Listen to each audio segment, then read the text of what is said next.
We are not waiting for heroes. We are who we've been waiting for. And when the veils finally fall, may you remember you were never powerless.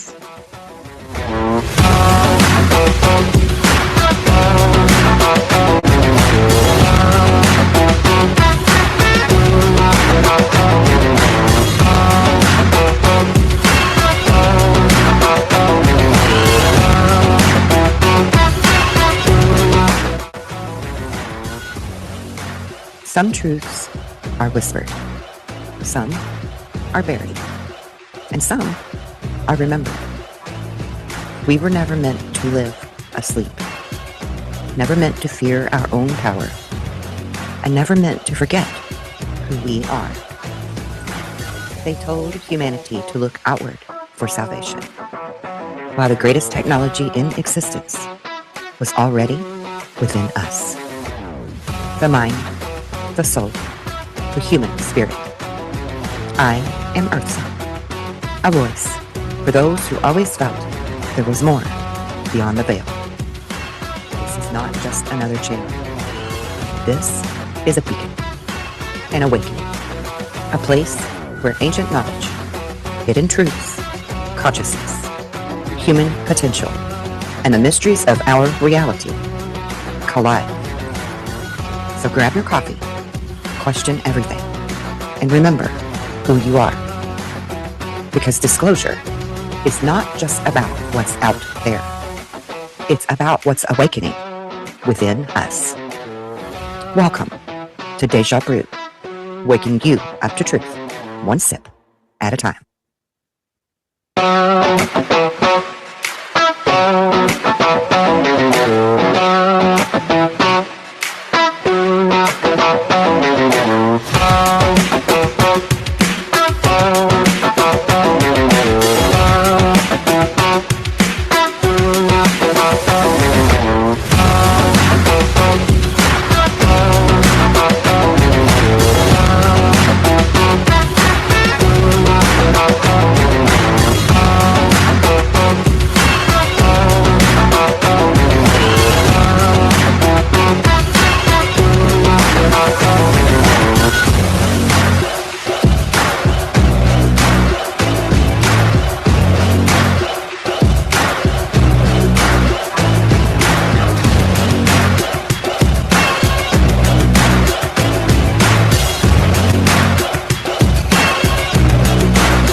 When Morpheus holds up the battery in the Matrix and he says, "We are the source of energy," I finally understand what you mean.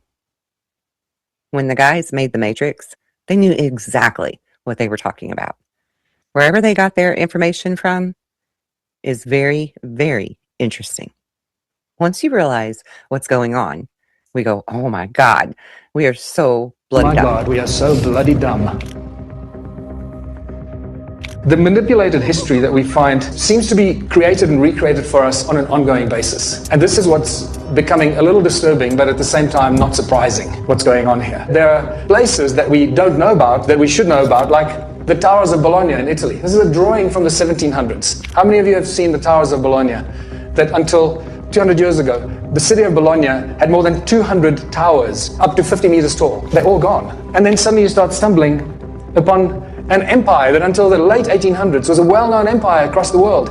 You look at the old maps and you see the Tartarian Empire, one of the most important global empires, and then suddenly gone. We hear nothing about Tartary the Tartarian Empire and what happened to them. And you start seeing that history is literally changing right under our eyes. Recent history, it's just being wiped out. We know nothing about it. It is weird, people. Things are getting really freaky and very, very weird.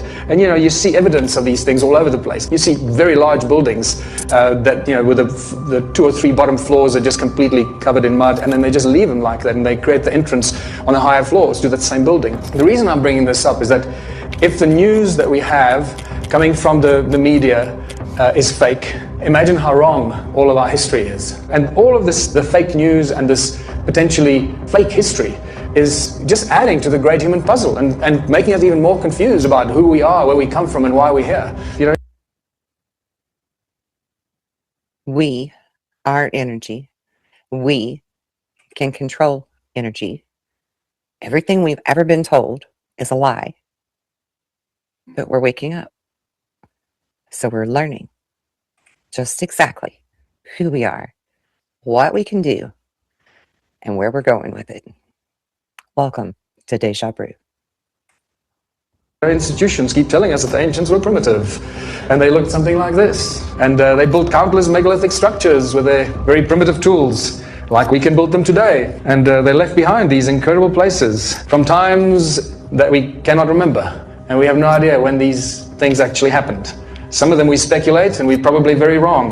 And they dragged large blocks up mountains and built platforms because they had nothing better to do. They got together and built giant things like this because they needed to bury some guy. And you go to Mount Sharia in Siberia, and it's just ridiculous. I mean, look at the size of these blocks and these structures in Siberia. Realize that wherever you go in the world, there are mysterious ancient civilizations that weird things, and we really don't know much about the motive. We recognize what they've done. We're surprised by what they've done. Carving entire cities out of bedrock like this, platforms like this, and underground structures like this that are covered in Egypt just to hide it. And Borobudur, which is just obviously such a powerful, resonating thing. Anyone that knows anything about sound and resonance takes one look at this and go, okay, I know exactly what they're doing here. What's interesting, as you may have noticed, many of these places, if not all of them that you've just seen, and there are countless more, all of them seem to be in the Northern Hemisphere. And that is a huge mystery. But unfortunately, the discovery of the ancient ruins of Southern Africa has just now completely blown that apart. Because now that is no longer the case. And the attention has shifted to the ancient ruins of South Africa and Southern Africa. The stone circles of Southern Africa have become one of the most interesting, mysterious, and unbelievable discoveries of ancient archaeology, ancient civilizations, not just because they are so amazing to look at and remarkable, but because they opened a door and they gave us very important clues as to what the ancient civilizations were doing and what technology they used. And that's actually been the big breakthrough to get to a deeper understanding of how smart and advanced the ancient civilizations were. And when you start noticing these flower-shaped structures, that's when it gets really interesting. Notice that these are not standalone structures. They're all connected by these channels that connect them, thousands of miles of channels, like they look like wires that connect all stone circles together. And then you can see that weird spider's web effect around it. No stone circle stands alone. They're all connected in this very large grid. And basically what you're looking at here is what has now been identified or recognized as the largest cluster of stone ruins anywhere on Earth. How many are there? More than 10 million of these structures throughout South Africa and Zimbabwe. More than 10 million? Holy crap cows. That's a lot, guys. This is absolutely fascinating to me because my dad used to obsessively study all of the ley lines around Earth, really desperately wanting to understand exactly what is going on and what their purpose was. And now we're finally learning. Man, I wish he was alive to see this. I mean, he's still seeing it. It's not the same. You know what I mean. But yeah, let's carry on. It is quite staggering.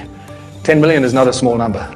This is an insanely huge number. When we get to the reason why they did this, I think this is when it starts to get really interesting. Important thing, no doors and entrances. There are several archaeological drawings that clearly show us no doors and entrances. Clustered together like grapes. The channels connecting them all together, like I've showed you, everything is connected. What kind of stones are we dealing with here? And this is where it all starts to point us in a very interesting direction. It's a special kind of stone known as hornfels. It's a black stone. It looks like this. It's black on the inside, and then on the outside it's got this reddish brown skin that grows very, very slowly. A few thousand years per microscopic layer. That's how long it takes for this patina to grow. So if you've got tools or artifacts made out of this black rock, and the tools and artifacts are covered in patina, then you have to assume or conclude that the tools and artifacts were made a long, long time ago, not just a few hundred or a few thousand years ago, because that's not how the patina grows. So the patina in this is a very important way for us to not evaluate exactly or date the stones, the tools, but to give us an idea of how old they are. And we know that based on that, they're very, very old. The other important thing is that the stones ring like bells. And it was really at the moment that I discovered that these stones have acoustic properties and they ring like bells that everything changed. I no longer looked at the stone circles as cattle kraal or dwellings, I suddenly realized that we're dealing with sound. Sound, the primordial source of all things. Infinite energy, what Nikola Tesla probably used. Sound that levitates. And now we got sound coming out of the stone walls, of the stone circles. That's a great breakthrough. But what are we dealing with here? What are the stones made of? They're made of silica, people. Silica. Most of the content of these stones, what are they made of? 90% of most of the stone on this planet is made of silica. Sandstone is virtually pure silica. So here we have advanced technology used in ancient sites. The most advanced technology today is all silicon-based technology. Silica has memory. It contains knowledge. It contains information. It conducts sound and light. It stores light and sound and information and stores energy. In Southampton University, they're experimenting now with tiny little crystals that store up to 350 terabytes of information. One tiny little thing. But I can tell you that crystals like that will actually store infinite amount of information. The other important thing is that these structures are not just memory banks, they're actually giant machines. Giant machines that are activated by light and by sound. So where's the flagship in South Africa among these ruins? No doubt it's Adam's calendar. The patina growth tells us how old some of these ruins are. You can see this here, this had a tip there that broke off. There's 2 millimeters of patina growth there. This tells us that even the stone ruins, not just Adam's calendar, is extremely old. For this amount of patina to grow on a break that looks like that, it will take hundreds of thousands of years, not just a few thousand years. Well, the ancients used sacred geometry for everything. We now know this. So I drew a golden mean spiral from Adam's calendar, and guess where it ends? Right between the pyramids. Adam's calendar. And you realize that the argument of probability can be used here. What is the probability that this is an accident? It's several million to one, so it must be connected. And that there's a reason why these are here in that distance exactly from Adam's calendar. The other interesting thing is that when you connect Adam's calendar to Great Zimbabwe, it ends right in the Great Pyramid of Giza, all along the 31 degrees east longitudinal line. What were these stone circles for? I think you start seeing what these patterns are all about. This is the cymatic pattern for the shape of the sound on a metal plate will make this beautiful sound. And you realize that each one of these stone circles is just a cymatic pattern of the sound of planet Earth at that specific point. This is a representation of the sound frequency right there. So each one of these is a plug point, an energetic plug point into Mother Earth, becoming an energy generating source and multiplying that frequency and that energy. How much does it multiply it? I have to first explain to you this little device here in modern electronics known as a magnetron. These magnetrons are in laser beams, like this little laser beam here. Some of these are benign, they don't hurt you, and some laser beams can cut metal in a split second. This is how powerful magnetrons are. Imagine if a little magnetron can create so much energy. How much a magnetron 20 meters in diameter will create, made of virtually pure silica. An insane amount of energy. There are thousands of these magnetrons in southern Africa. Thousands. So now you can start imagining how much energy they were creating, and a huge energy grid that covered large parts of southern Africa. And the interesting thing is that this energy grid is still alive. It still gives us insane amounts of energy because we've measured it. We've measured electromagnetic waves, the sound frequencies that come out of them, the loudness of these sound frequencies, and also this thing called heat signature. The heat signature is the average temperature of 200 meters below the ground. The heat signature tells us that at 80 degrees, if you measure the heat signature 80 degrees, it'll tell you that you're standing on top of a volcano. So just keep. Now, I want to just pause that for a second because I want you to think about this and also think about the Schumann resonance, because this is the full evidence, the way to totally wrap your mind around the fact that Earth has a frequency that is the heartbeat of our planet, that resonates with us, affects us. I also want you to think about how alien implants are often described as crystal. That's very interesting to me. Particularly Pleiadian implants are crystal. And we know that crystal holds data and information. We just heard Michael Tellinger say that. That's activated by light and sound frequency. You are a body of light and sound frequency. We are truly more a part of this earth and connected to it than you have ever been told.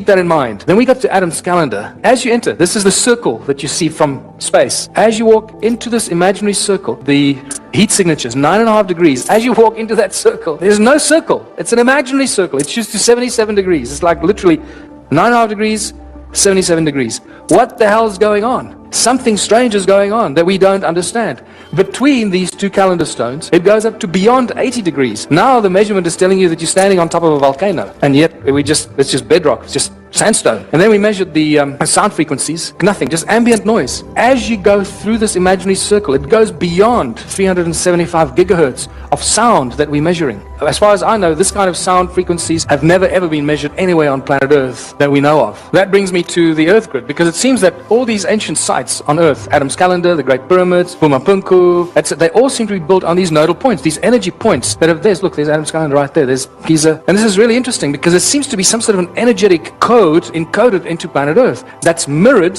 from the sky. And why do we know it's mirrored from the sky? Because the Sumerian texts tell us. And this is not a Zechariah Sitchin translation, by the way. This comes from the Shoyan collection.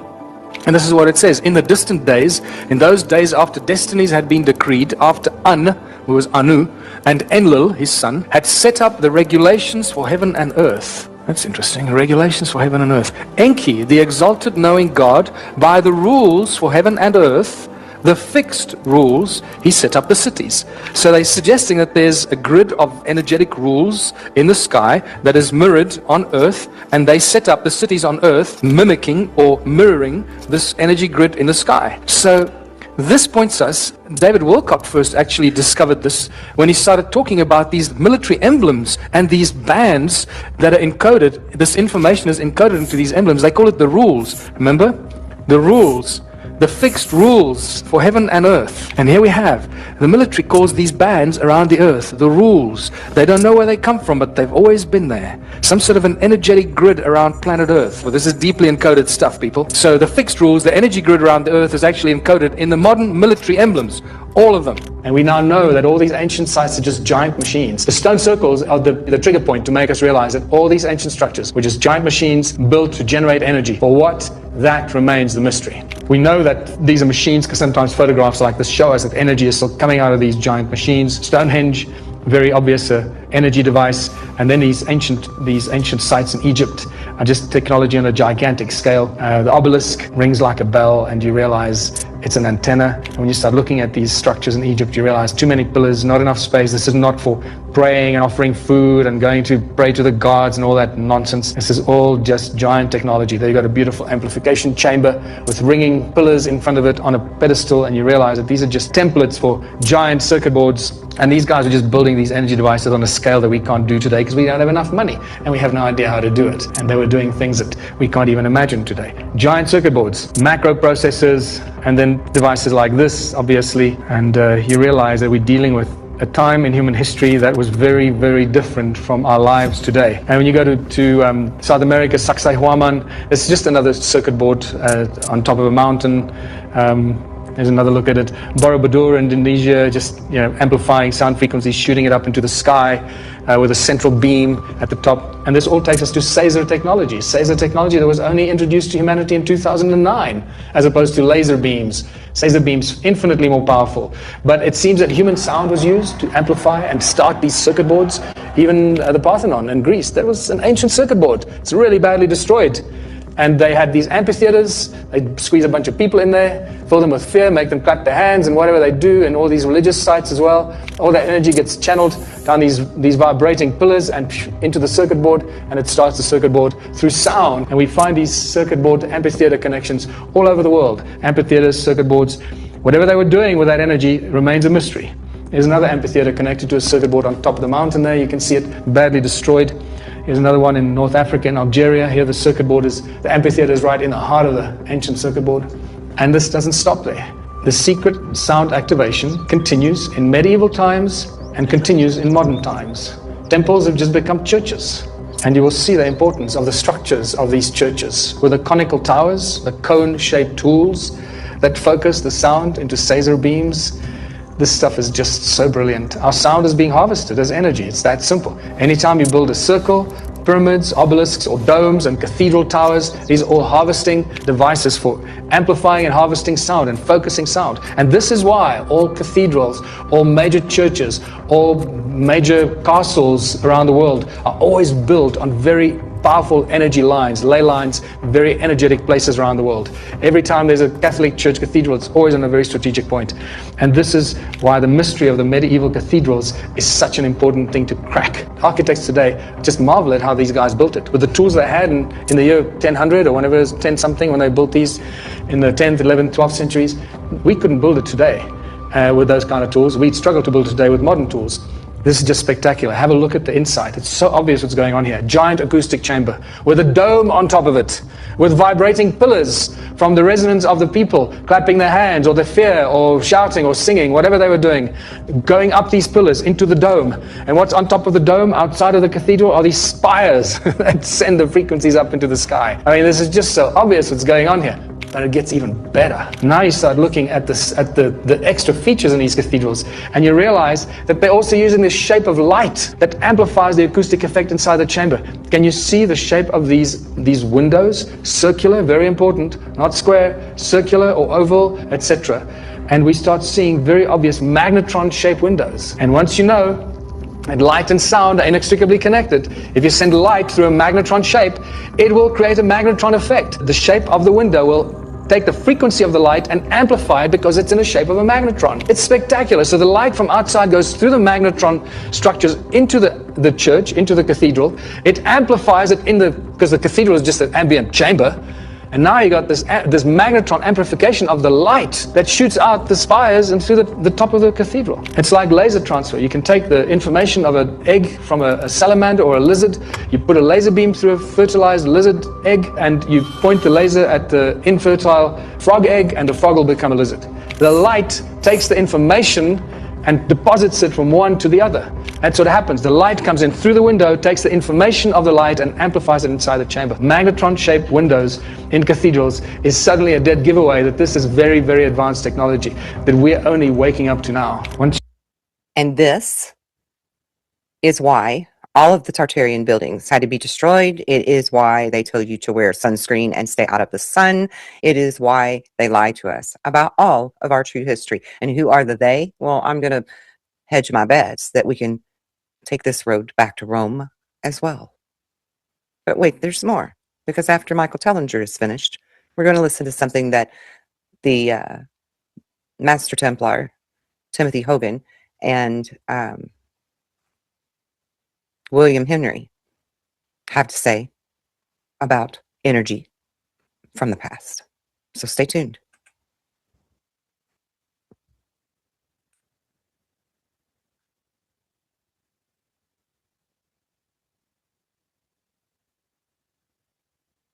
Oh my God, we are so bloody dumb. We are just like literally lambs to the slaughter. We're just being lied to, abused, eaten, slaughtered, tortured. This is a woman by the name of Annie in Sweden and took this picture of a church. Look at that beautiful torus. Look at the energy coming out of that, creating a torus effect. As every now and then, it just shows itself to us very obviously. And we suddenly realize that city grids and cities are just the modern day circuit boards generating huge amounts of sound. Human beings never stop making a noise. Cities are constantly noisy, keep pushing up sound into the sky through the high skyscrapers. We are sources of energy because we never stop freaking making a noise. And suddenly, when Morpheus holds up the battery in the Matrix and he says, "We are the source of energy," you go, I get it, dude. I finally understand what you mean. When the guys made the Matrix, they knew exactly what they were talking about. Wherever they got their information from is very, very interesting. And that brings me back to places like Bologna. These hundreds of towers that have now been destroyed, gone. This is a very, very early picture of Bologna with many of the towers that have already been gone. But look at the early image, the drawing from 1700s of Bologna. There's a dome over the city. There's a wall and a dome over the city. What's going on here? And what's going on with Trump wanting to build our own arch that has the 3 doors and a golden dome? Is he giving it back to us? Is he giving us back our God-given birthright of Tartarian and Atlantean knowledge and power? I'm going to hedge my bets on that and say yes. I think he is. Now, I want you to see what William Henry and Timothy Hogan have to say about this very power also which, by the way, the Master Templar is now releasing to the public because it is time for all of us to be aware and have this knowledge of who we are and what we can do and how to obtain it in other ways as well.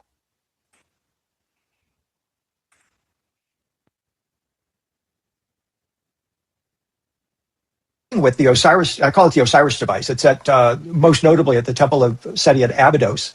It's identified as the tower, the bond between heaven and earth. It symbolizes the ancient Egyptian hope for resurrection in the afterlife, and it's very clearly a Tesla type of device.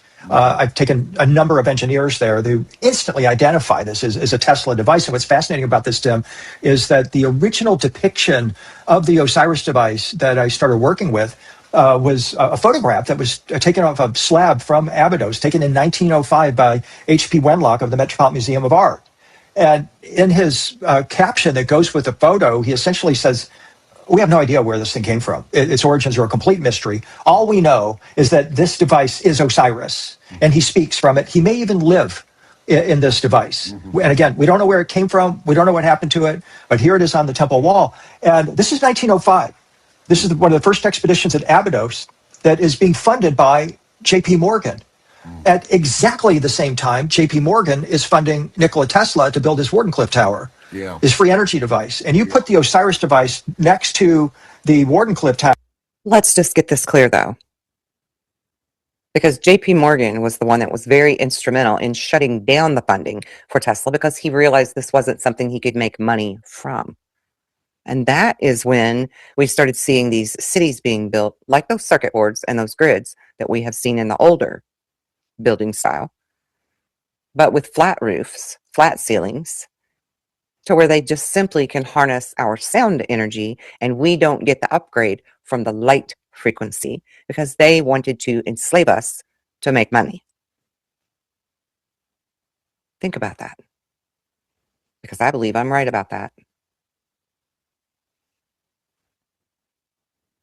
Tower and Tesla technology, and you realize we're talking about the same thing. Yeah, we're talking about a technology that SETI must have discovered somewhere. It probably has pre-flood origins. I don't think it was buried in the Osirion or anything like that, but it was definitely at Abydos. Well, that the whole region has some of the oldest graves in Egypt. Right behind the Seti first, and right next to the Osirian there. I mean, so there's all kinds of stuff that could have been out there that was dug up.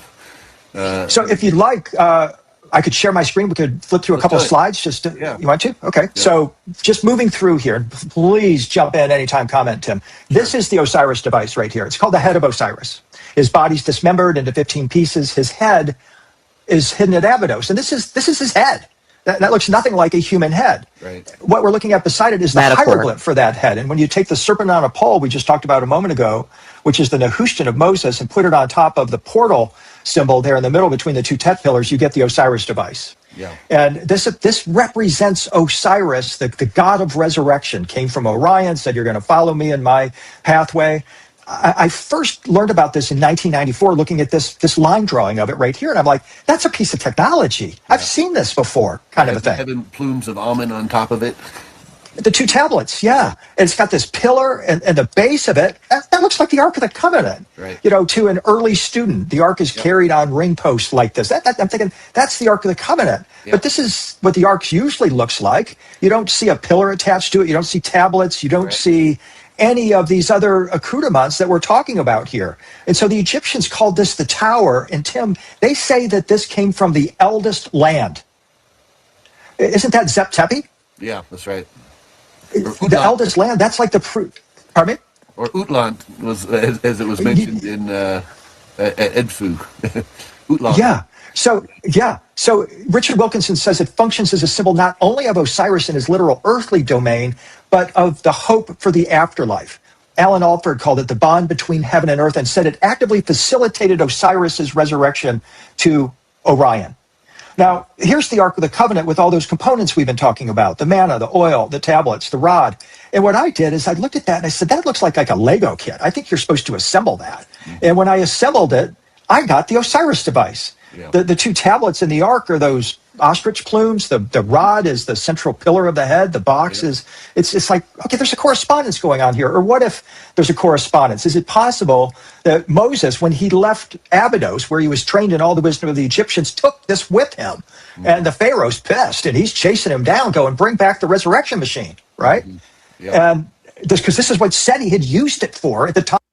And I just want to pause this again to add another little tidbit for your information data bank. He just called that the resurrection machine. Now, some of you that are truthers would know about Hillary Clinton when she was Secretary of State. In the emails that were leaked by WikiLeaks and Julian Assange, she was looking for the resurrection chamber of Gilgamesh. Remember that? That's the whole reason we went to Iraq for the war. There were no weapons of mass destruction. Saddam Hussein had found Gilgamesh's tomb and the resurrection chamber, which is another Ark of the Covenant. Same thing. Same thing, different name frame. That's all. To keep us confused, keep us from figuring out what the hell is up. Now, check this out. Time of Moses. And it turns out that this device belongs to Isis. It's hers. This is why she's portrayed operating it, tending it, sometimes Thoth, sometimes Horus, but almost always it's Isis. Even her name, Isis, really means throne or throne. Yeah. It's And let's keep in mind here, too, that they're talking about Moses taking this resurrection machine and some of his people and fleeing Egypt with it. This is why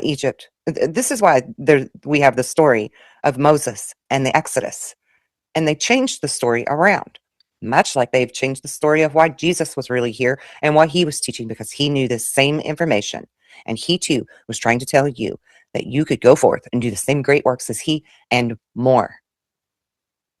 They hid this knowledge from us. They took our power, and it's time to take it back.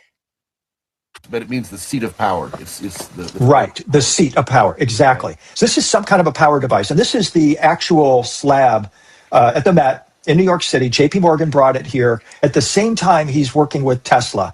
And what is shocking about this, and here's the statement by Wenlock from the Met saying, this is Abydos, this is Osiris, it's an idol of great antiquity. Osiris lived in it. We have no idea what it is. Osiris would speak from it like it's some kind of ancient AI or something. It's crazy. And so here is the Osiris device next to the Warden Cliff Tower. It's not a perfect match, but Tesla's it's pretty close. And Tesla's working on this while Morgan's at Abydos trying to dig up the Osiris device. Something's going on here, right? And Tesla himself admitted that he was downloaded with the information on how to tap into this energy and to build that tower that you just saw. Someone, somewhere was communicating with him, trying to give us back the knowledge. And then we have Archons, Romans, and reptilians trying to prevent us from having this knowledge. J.P. Morgan worked for the Archon. Think about that. Think about how we were robbed of knowledge, God-given knowledge that could empower us and improve every single human being's life on planet Earth, working in tandem with Earth energy. And think about how we are now moving into that new age of awareness, to where we will once again live like Tartarians, once again live like the Atlanteans. And this time, we get it right. And Tesla, we know all about his interest in free energy, otherworldly civilizations.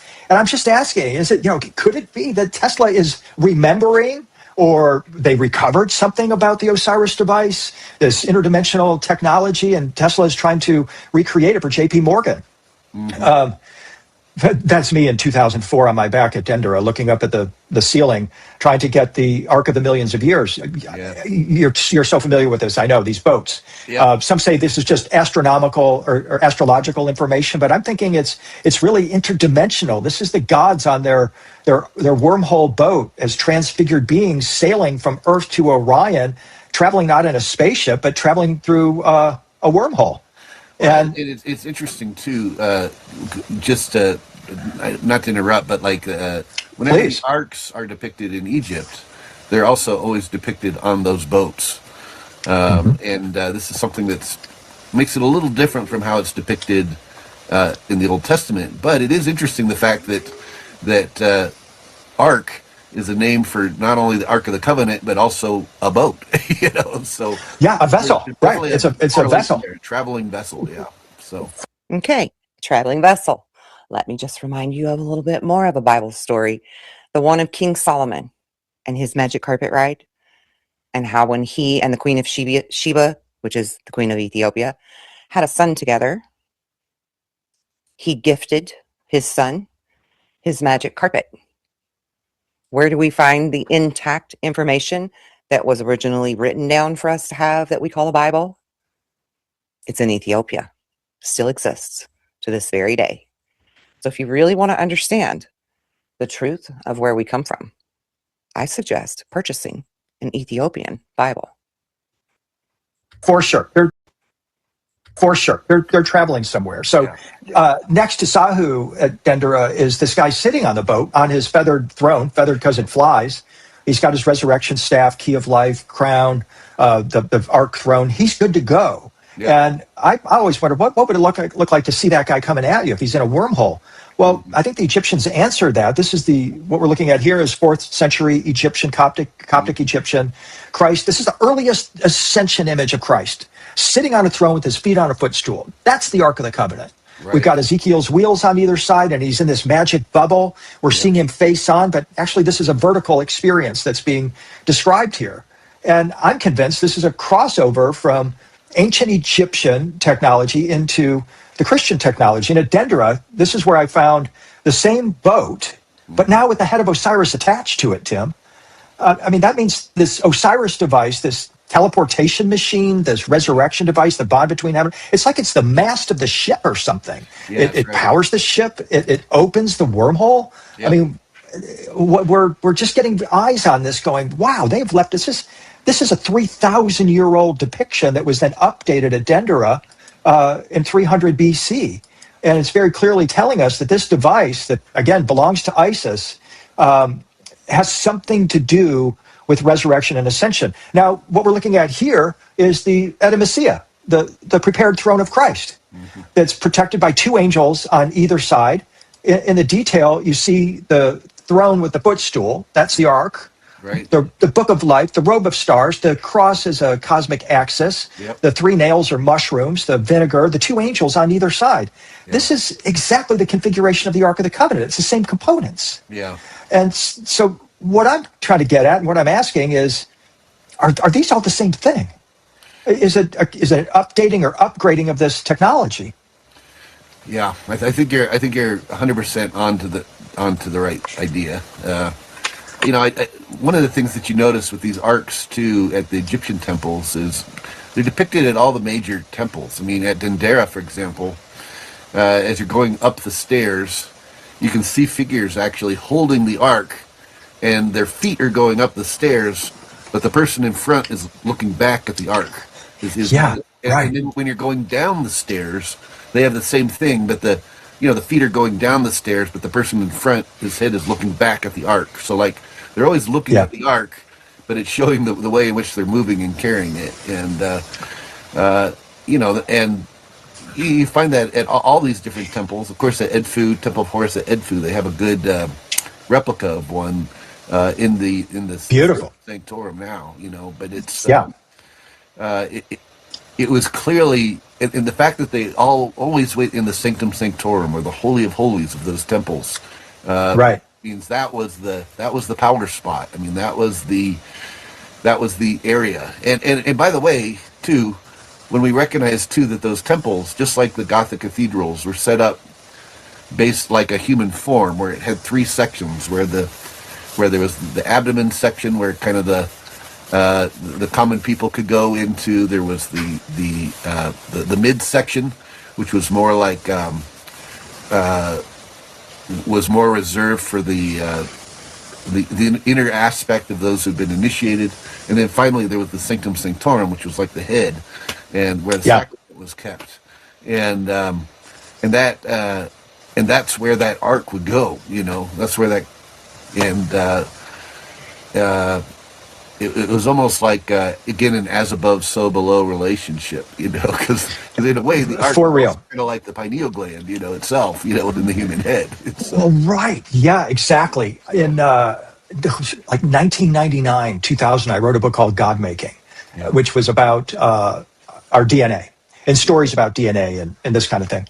And so I got to thinking about that Osiris device. And okay, if the Osiris device is the complete Ark of the Covenant, then how can we map that onto our mystic anatomy? Because the point of God Making was that all of these stories ultimately get mapped onto our mystic anatomy. Jacob's Ladder, all of them start to identify aspects of our consciousness. So how do we then map the Osiris device onto the body? And what I did is I just took a meditating Buddha and I put the Ark throne is the first three chakras. Mm-hmm. I put the head, the pillar portion, as our spinal cord, and the two tablets up on top, those became the two hemispheres of our brain.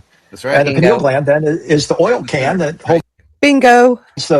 right in the center. It's like it maps perfectly, and that to me is a quote unquote proof that something's like happening here, or we're on our way. So that's proof that we are the walking, living, breathing wireless antenna that is replicated in the Ark of the Covenant.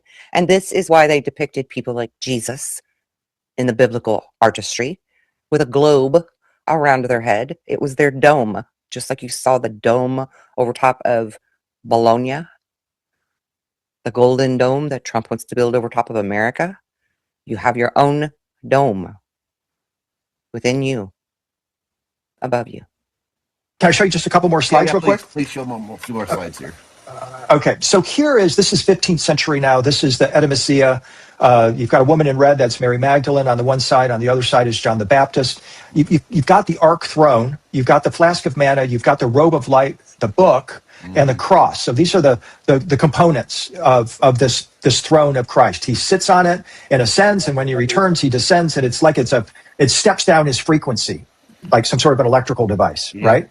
Yep. Steps up a human going up, steps down a divine being coming down into manifestation. And I'm, again, looking at this thinking, I see a correspondence here between the ark, the pillar, the tablets, and so forth. One of the earliest ones is out in Torcello at Venice, where we see everything in action here with Christ in the magic bubble. You've got Ezekiel's wheels coming off it and off that bubble.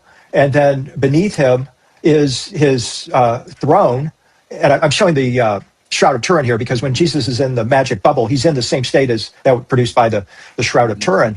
But the point I was getting at here is that here is that device, that collection of tools, the ark, the robe, the book, the cross. It's all coming together here, and they're showing it to us beside Jesus because it's his property. It's his throne. This is his technology or device that enabled him to traverse dimensions. Yes. And now that takes us back to this image right here, which is, to me, one of the most powerful images I've ever come upon. It comes from Saint Denis in Paris. Yes. The backstory is that Abbot Suchet at Saint Denis is one of two people that's bending the ear of the French king. One is Suchet, the other is Bernard of Clairvaux, who's the founder of the Knights Templar. Right. And they're going back and forth talking about Suchet's wanting to build this Gothic cathedral. The first Gothic cathedral is this sort of portal to bring down the light, the immaterial light of the New Jerusalem. Yeah. And Clairvaux's going, we got the Templar. They're over in Jerusalem right now. They're looking for something. Yep. And they come back, and Suchet says this medallion, he doesn't directly say it came from the Templar after their initial research and excavations at Solomon's Temple, but he points to it. He personally builds into the first Gothic cathedral this alcove and tells us that this medallion represents the ultimate secrets of the cathedral. And it's called the Quadriga of Aminadab.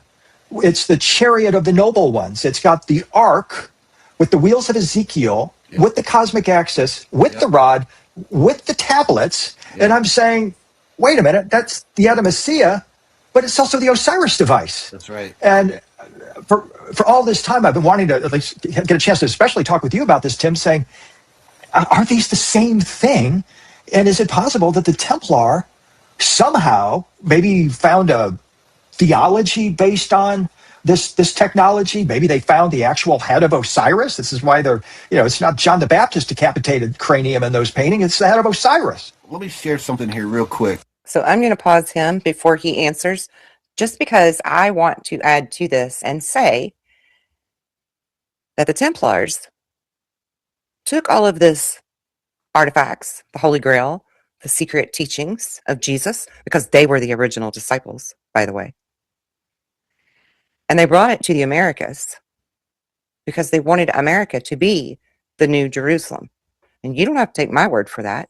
You can actually go and listen to Scott Wolter, Wolter, and he will tell you that, because he too is a Templar, and he's been on a quest and doing these, the Oak Island TV show and different things like that for several years now. And he's now speaking out and telling exactly what he found, which was with the approval of Timothy Hogan, who is the Grand Master of the Templars, that the Templars came to America to create the new Jerusalem. Okay? So Freemasons are not bad. Templars are not bad. That doesn't mean there's not some people that are Freemasons that are bad, because there are. Those are the ones that went to the offshoot little group called the Illuminati. And even George Washington himself, in his memoirs, as they were coming to America and founding America, wrote that he feared the Illuminati was on their heels, because he was a Templar.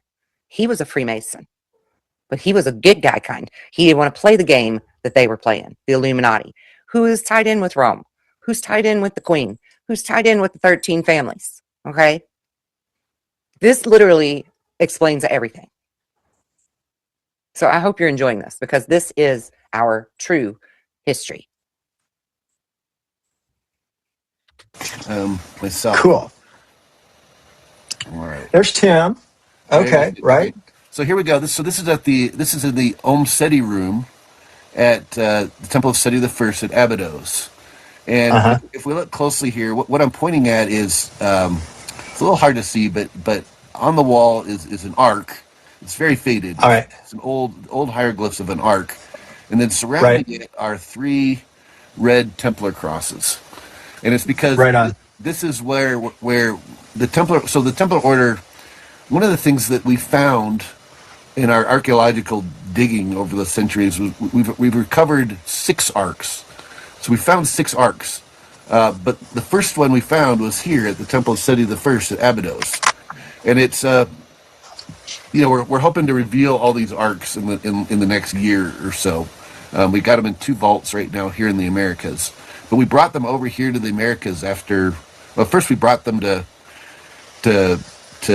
France and to Portugal, and they were in an area in Lebanon for a little while, and they were up in Scotland for a little bit, and then they were brought over here to the Americas. But really, what it was this is where we found one of the first arks, and it's just as it's described in the Bible. Only it was found, here at the Temple of Seti I at Abydos, and that's why we the Templar Order at the time put these red Templar crosses surrounding it, because this is where they found it. And of course, on the temple wall behind me, and I don't have a good photo of this right now, but it shows one of the arks on one of the boats, and it shows the pharaoh Seti I with offering a mound of bread to Osiris, and this is the typical motif that you find at other areas around the Temple of Seti I at Abydos. I think they were probably manufacturing the mana cakes from the area, maybe even extracting the monoatomics out of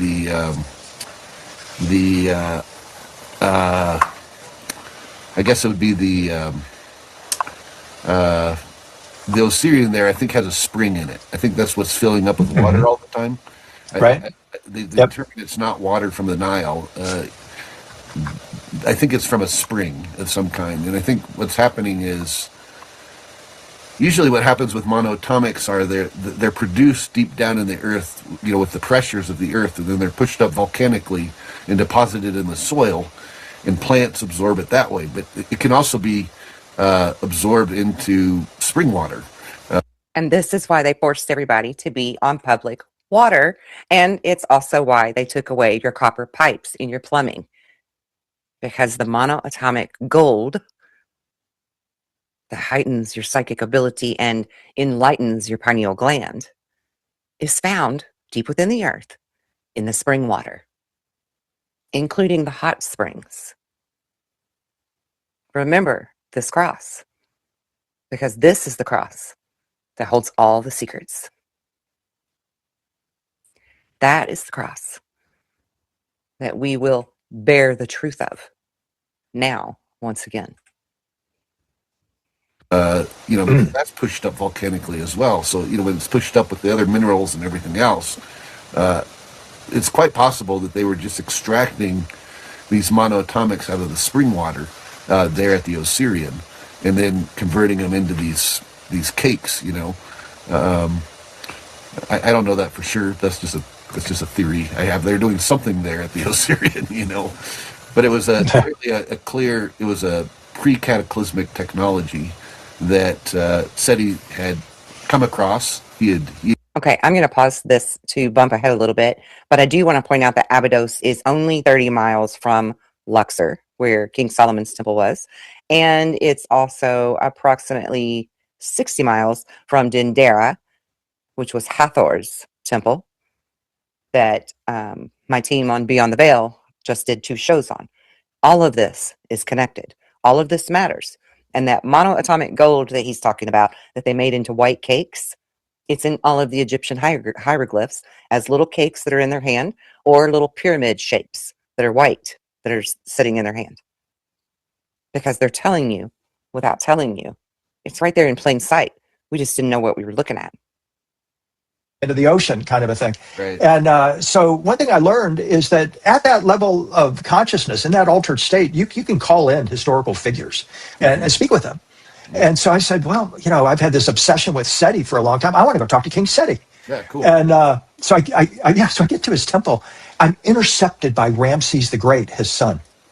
And he's like, you want to talk to my father? And I'm like, yes, sir. I'm here. I'm on an investigative quest. Yes, please, may I? Yeah. And he's like, well, first, let me just tell you about growing up with a father who's a general, and 2, who's obsessed with leaving me, who wants to find this lost technology so he can use it to go beyond this realm and never come back. He says to me, have you ever thought about your search for this technology from that point of view? And it just went right in. I had never given that a consideration. These are historical figures. I'm not thinking like they're human beings with wants and desires and families and all this kind of thing. So that was a really powerful experience that could really turn my head around in a lot of ways to start thinking about this from that perspective. And I ultimately got some insight from Ramses. He took me on the tour of the temple. I never did get to talk to SETI. I don't know if it's because he's in a place that he's not accessible or it wasn't right time or whatever, but I never got to speak with SETI, but did develop a relationship with Ramses the Great. It brings up Ozymandias, as he prefers to be called. Yeah, it brings up a conundrum from a spiritual practitioner standpoint, right? Because once you understand that the soul is immortal and that we reincarnate regularly, there's a certain point where you have to make a decision, right? Once you realize that this material plane is not all that is, that it's the bottom of a much bigger chain of consciousness. Really. Yeah. Right, and, layer upon layer. Right, layer upon layer. There's a certain point then where you have to make a choice. Like, well, do I come back here to this plane to help wake other people up, or do I move on, to the higher planes? You know? And right. And in some ways, this plane is very much a prison. And the Gnostics describe that very well. Definitely. But at the same token, it's a prison that's filled with other souls that are connected with us, so And it's only a prison because our truths and our rights were stripped from us. So the prison sentence is over, the handcuffs come off, the jail doors are flying wide open, And we are becoming sovereign and free, as it should be, because we did volunteer to come back here again and to help make sure this awakening actually happens. And together, we are who we've been waiting for. And I am the beacon that leads you home to self. Thank you for joining me. The links for these videos will be in the description box below so that you can enjoy them in their entirety. Thank you for joining me. Please hit that like button and share this far and wide on your way out the door. Until next time, be well, be blessed, in love and light. Somewhere along the way, many of us learned simply to survive, right? But we forgot how to truly feel alive. We became exhausted, we became disconnected, overstimulated, spiritually curious, emotionally overwhelmed, and quietly searching for something real. So I've created a different kind of community. Not performative spirituality, not toxic positivity, not doom and gloom, a place for real conversation, real healing, real growth, real people navigating life together. So I want to welcome all of you to Earthsong's Inner Circle. This is going to be a sanctuary for truth seekers, awakening souls, wounded healers, curious minds, deep healers, Gen X wanderers, and people who are rebuilding themselves from the inside out. In our group meetings, which will happen once a month on the third Sunday of every month, there will be a small live teaching from myself, maybe a guided audio journey in the experience for that particular meeting. Always practical tools, possibly even worksheets that you can download and use at home, but a real supportive private community with conscious conversations, healing without judgment, growth without pressure, and a place where you don't have to pretend to be anything. Raw, real, and genuine. Now, there are 3 tiers that I'm going to offer to this Inner Circle group. The first tier is $19. That's the basic. Meet once a month, talk with us for an hour and a half, be with like-minded people, learn a lot of great stuff. If you need a little more in-depth learning and you want a little more availability to get a hold of me, there will be a second tier that is a more advanced opportunity for you to learn and to meet with me, where we will have not just the monthly meeting, but a second bi-weekly meeting in between. And like I said, more contact with me. If you want to go even further than that and you really want to dig deep and learn more, there will be a third tier called the Plus tier, the group. And in the Plus tier, you will have 24/7 access to me via email and always respond immediately. Basically, I'll be on call for you for any of your anxiety or questions or growth and rewards that you want to share, as well as extra learning, working one-on-one with me so that you can truly go deep. I wanted to create a community where we can really connect on a deeper level, aside from all the woo-woo, aside from all the hoopla, and just be genuine and raw with each other. I want you to be able to trust me. I want you to see that you can. So I think that this group is the best way to offer that. So this group is where healing meets beautiful strangeness, because I like strange. And not everything that's unexplained is darkness. Some mysteries are actually invitations. So this Earthsong Inner Circle is a private membership community that truly is for seekers, healers, thinkers, experiencers, creatives, and quietly awakening humans who know that there is more to life than survival mode and surface level living. Be part of a transformational workshop.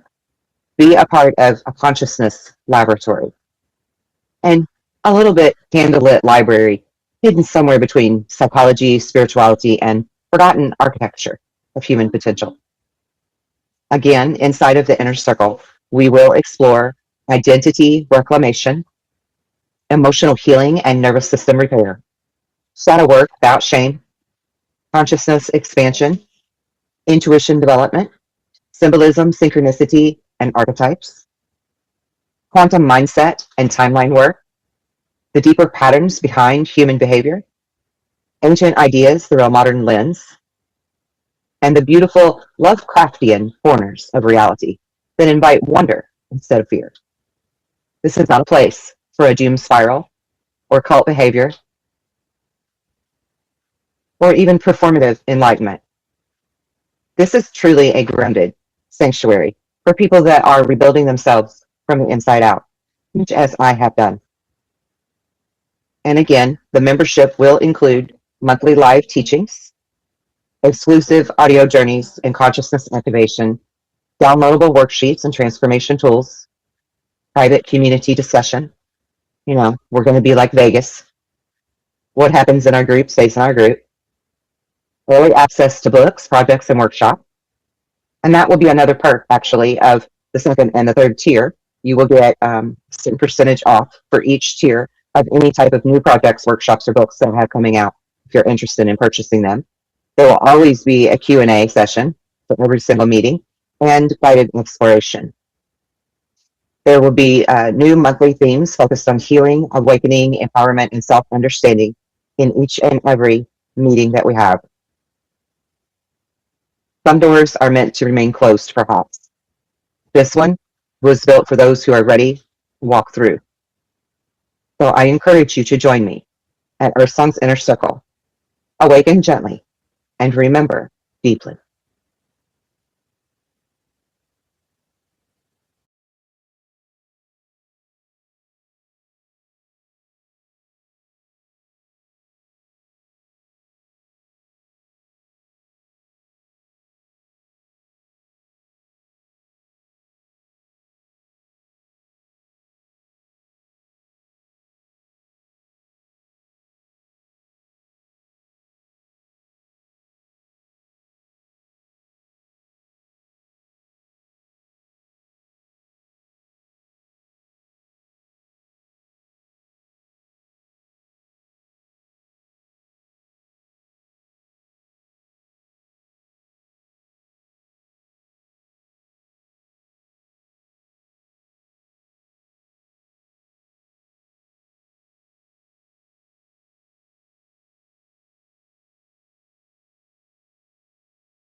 Are you looking for merchandise that has a little more meaning behind it?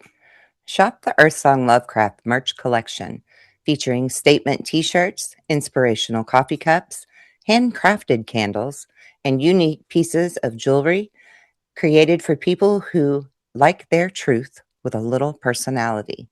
Wear it, sip from it, light it up, give it as a gift, or keep it for yourself.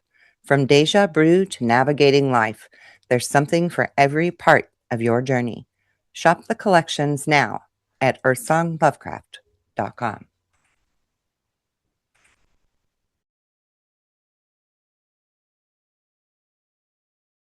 I want to show you real evidence that proves that what we call Bigfoot or Sasquatch or the Yeti or the abominable snowman or the wild man of Kentucky really is a man, really is a human. I want to share some of what this man has found. Most Bigfoot hunters fit the clinical definition of insanity. See, insanity is defined as doing the same thing over and over and expecting different results. So why, for the last 60 years, have we hunted Bigfoot like it's a bear? We use dogs. We use large caliber rifles. We use trail cams, motion sensors, and traps. We treat it like biology. We treat it like an ape. And for 60 years, we've caught almost nothing. Oh, there he goes.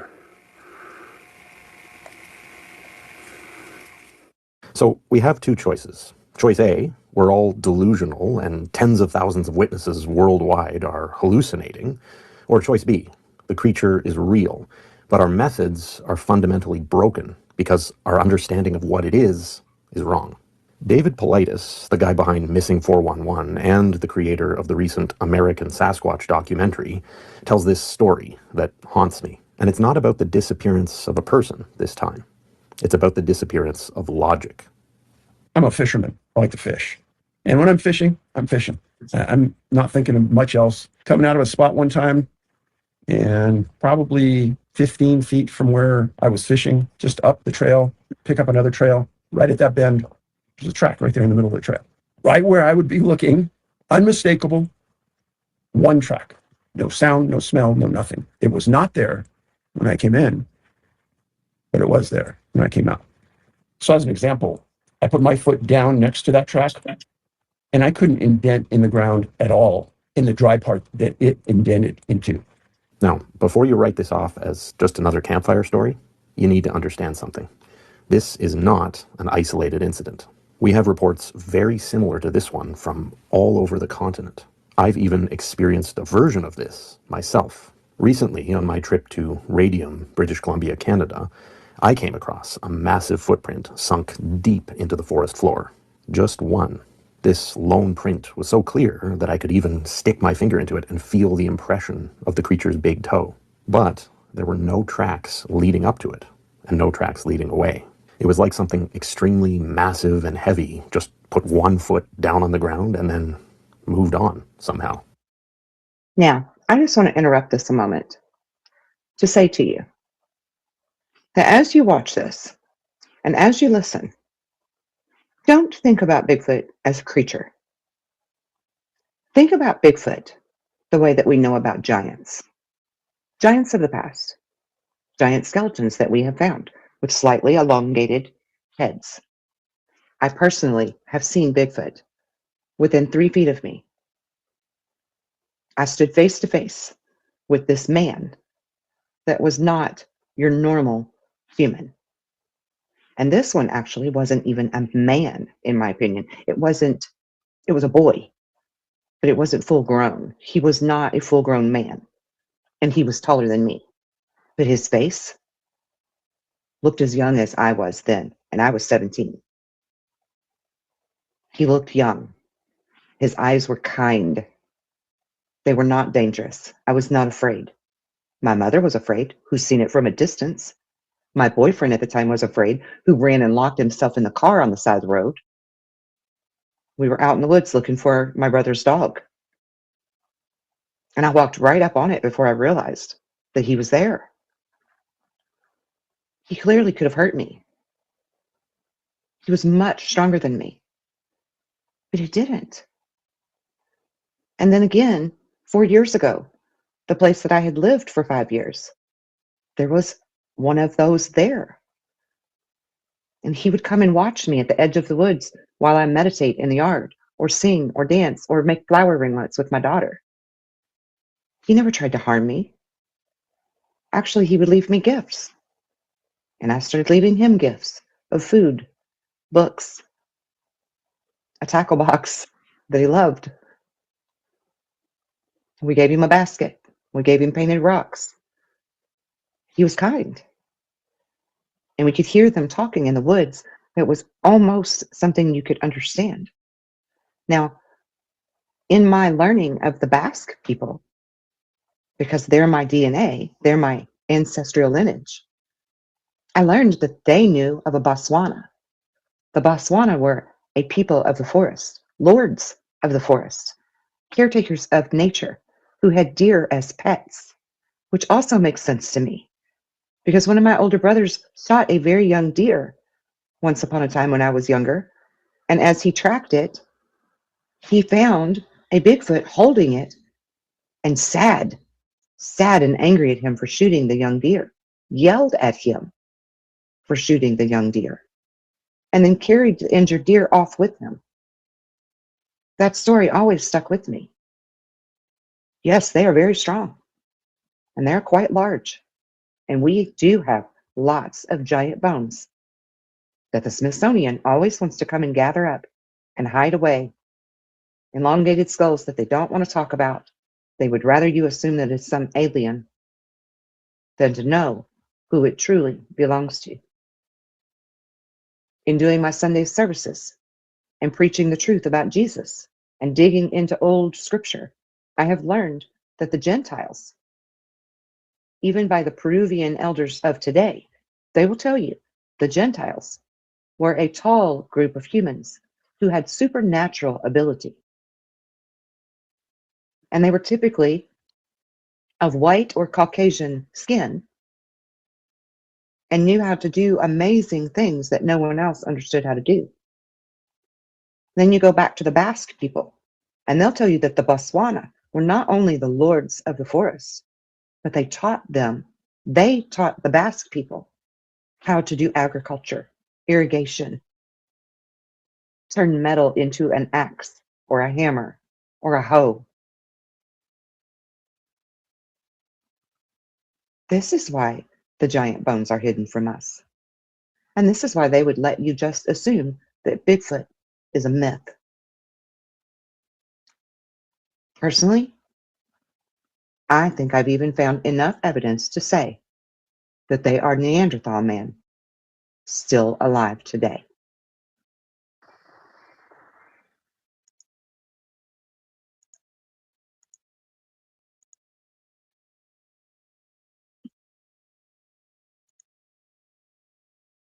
Now I want you to ask yourself something honestly. Does this sound to you like nothing but an ape? A 900-pound animal, regardless of its species, can do a lot of things, but one thing it cannot do is evaporate. Biology does not allow for living matter to simply cease to exist. If Bigfoot was just Gigantopithecus, just a massive prehistoric monkey hiding in the woods, then that trackway would have continued. The fact that it didn't, and many other witnesses report finding similar tracks just stopping, tells us we need to stop asking where the creature went. And we need to start asking how it went, why it went, and when it went.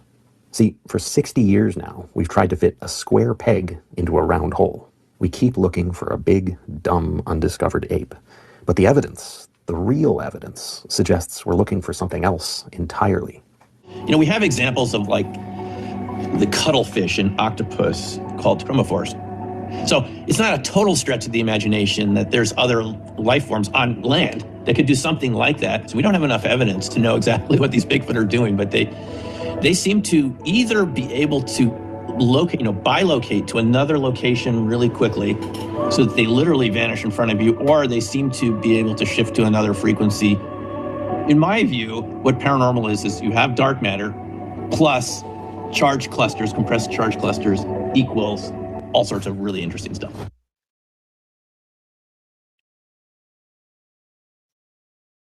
To understand what Bigfoot is, we've got to stop looking at the ground and start looking at the physics of reality. But fair warning, when we do that, as we're about to in this video, things get very uncomfortable very fast. Part 1. The wrong net. I want you to imagine something for me. I want you to picture going outside with a butterfly net and trying to catch your Wi-Fi signal. You can wave that net around until your arms fall off. You're not going to catch anything. Now, does that mean that Wi-Fi isn't real? Of course not. You're watching this video right now because of it. The signal is real. The information is real. But it's like using an analog tool to try to catch a digital entity. And guys, this is exactly what we've been doing with Sasquatch. Skeptics love to say things like, if they're real, where's the body? Where's the roadkill? We have trail cams on trees all over North America, for crying out loud. Give me at least one high-definition 4K photo or video clip. And frankly, that's a valid request if we were hunting a bear, or even an undiscovered ape, and nothing more. But we're not hunting a bear or a simple ape, are we? We're looking for something that can disappear, something that can blend into its environment so seamlessly that it's practically invisible. So it seems to me that it's time to stop using a butterfly net to catch a frequency.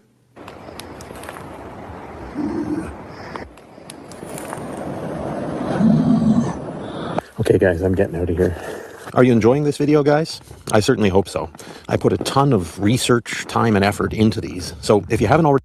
Let me just tell you who this guy is too, because he is phenomenal, and you should definitely, Cabin in the Woods, go subscribe to him, man. He is so great. I love so much of his work. Okay, here's the DNA study I want to share with you.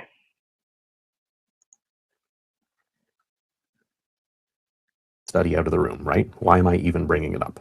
They ridiculed Dr. Melba Ketchum. But why? Was it really because her methodology was flawed? Or was it because her results were impossible? Or because she's telling a dirty damn secret that they've been hiding from us for decades, centuries maybe. Uncomfortable.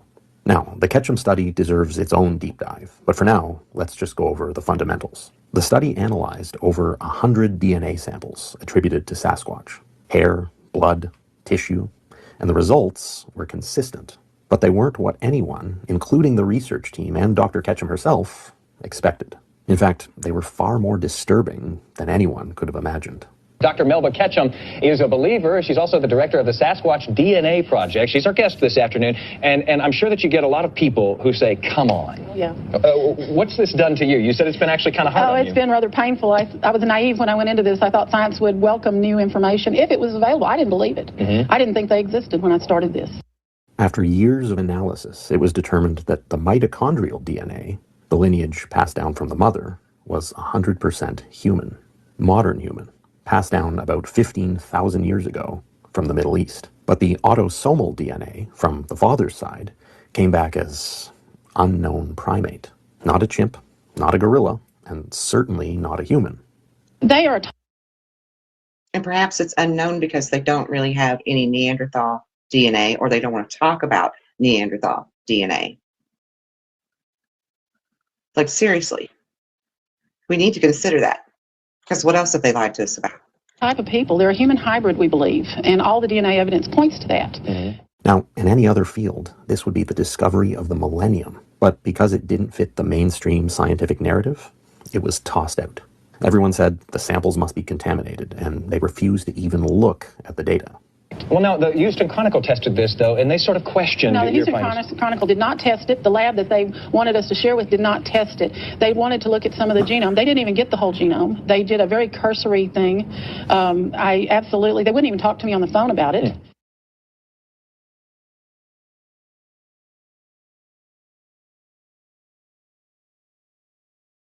Here, let's just read that for anyone who can't see it. Discovery commences with the awareness of the anomaly, i.e., with the recognition that nature has somehow violated the paradigm-induced expectations that govern normal science. Thomas Kuhn. Think for a moment about the implications. If the data is correct, then we aren't looking for a wild animal. We're looking for a genetic hybrid, something that inherited both human and non-human characteristics.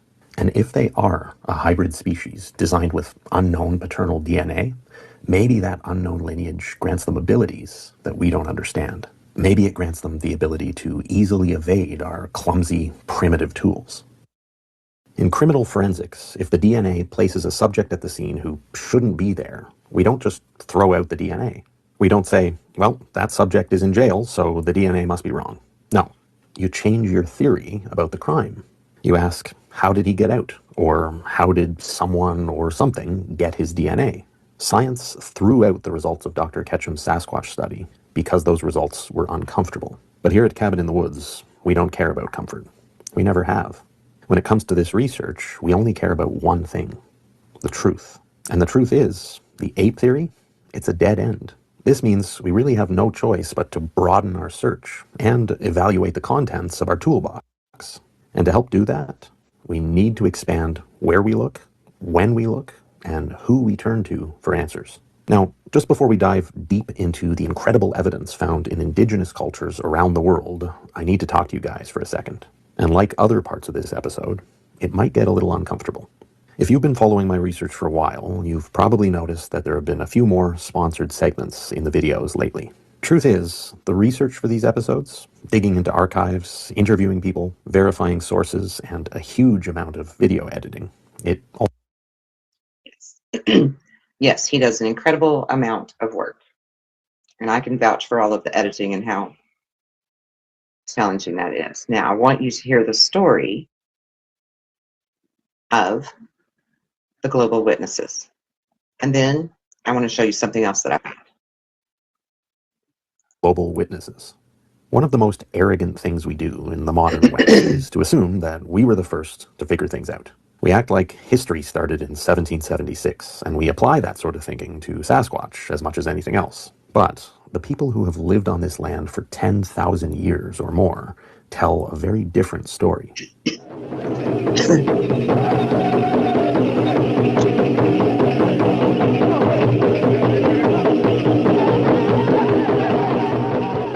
If you go to the Lakota, the Ojibwe, or the Cree peoples of North America, and you ask them about the big man, or hairy man, they don't look at you like you're asking about a bear or a wolf. To them, Sasquatch isn't just an animal. It's something far more mystical than an unclassified. Well, I don't know about mystical and what he's getting ready to share, but I know that my Cherokee people call them our forest brothers. Ape. I think the way we view him is that he's like family. And I think that we have coexisted with him for a long time. It makes me think of why people might say Sasquatch isn't real. And it's like, that's clearly up to you and you can believe the way you want to believe. But I've always believed that this is definitely something that has lived here for a long time.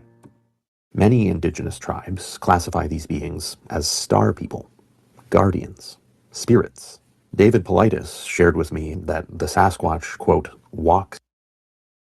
Did you notice the elongated head?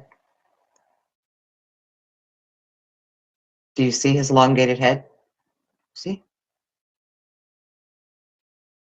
We're going to get to that in a minute. Shared with me that the Sasquatch, quote, walks in the moonlight. Not under the moonlight, in it.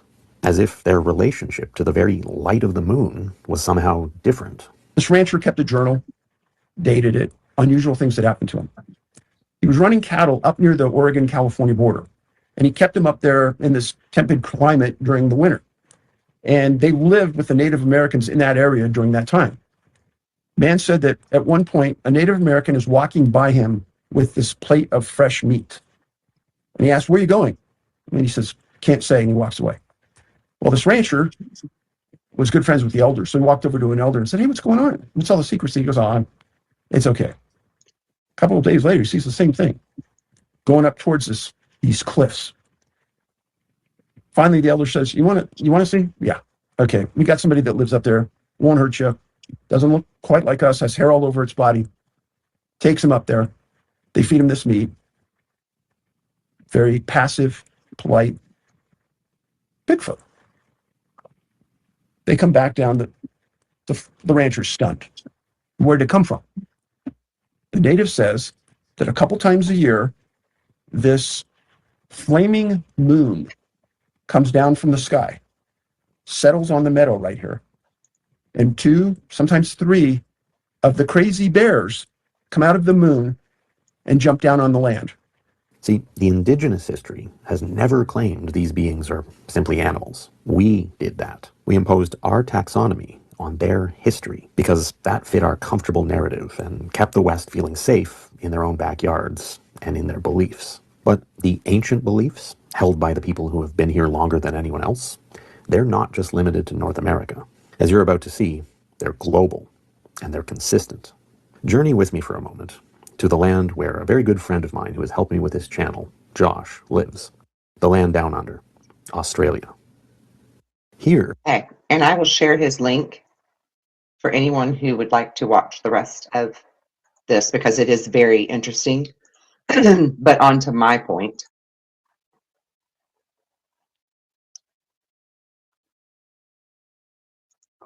Well, hold on. I thought I had it queued up. Give me just a second to grab it. I want you to listen to the story of the Basawan. It's only 1 minute long.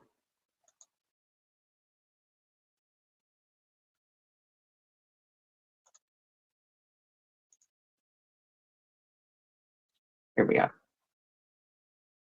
The Lord of the Forest in the Basque folklore.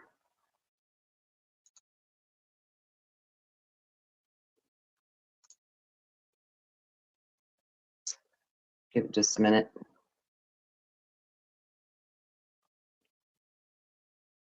Internet is crazy today. Come on.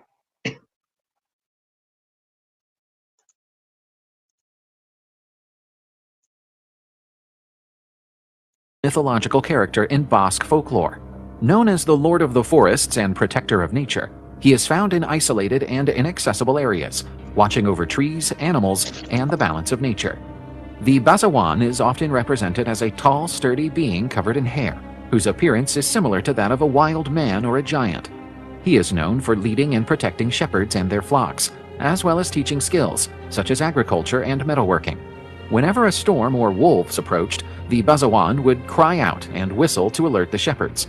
In return, he would get a piece of bread as a reward, which he collected when the shepherds were asleep. The Basawan is a significant part of Basque folklore and remains a popular figure in contemporary culture, featuring in books, films, and other art forms. He symbolizes ancestral wisdom and the lore of nature. His presence in mythology echoes the Basque people's deeply held connection with nature and the value of environmental preservation. Okay. And that is a short video clip from CU in History/Mythology. Now, I just want to also share with you some of the information that I have collected. Sorry, my screen went wonky. From studying the Basque people, I have collected information about the Basawan. The Basawan were seafarers, skilled craftsmen, taught the Basque people how to catch whales and even how to use the bones of the whale to make umbrellas, fishing poles, and speak in a melodic, rhyming type language.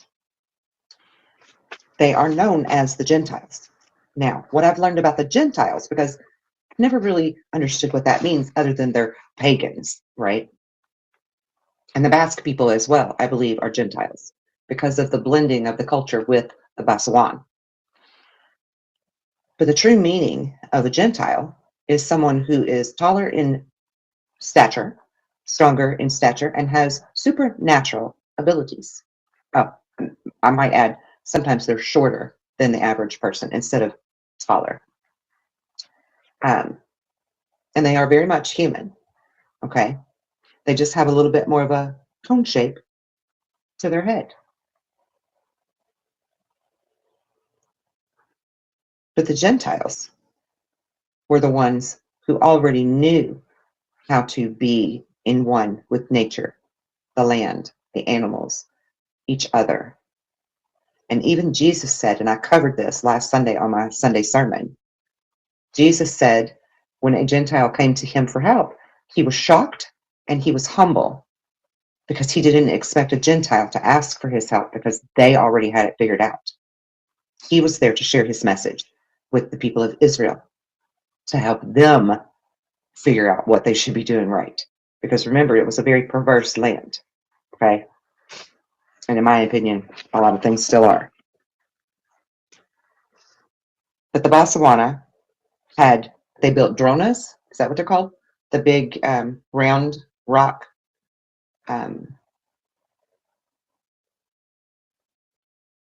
like a crypt, right? Or funerary to put their dead in.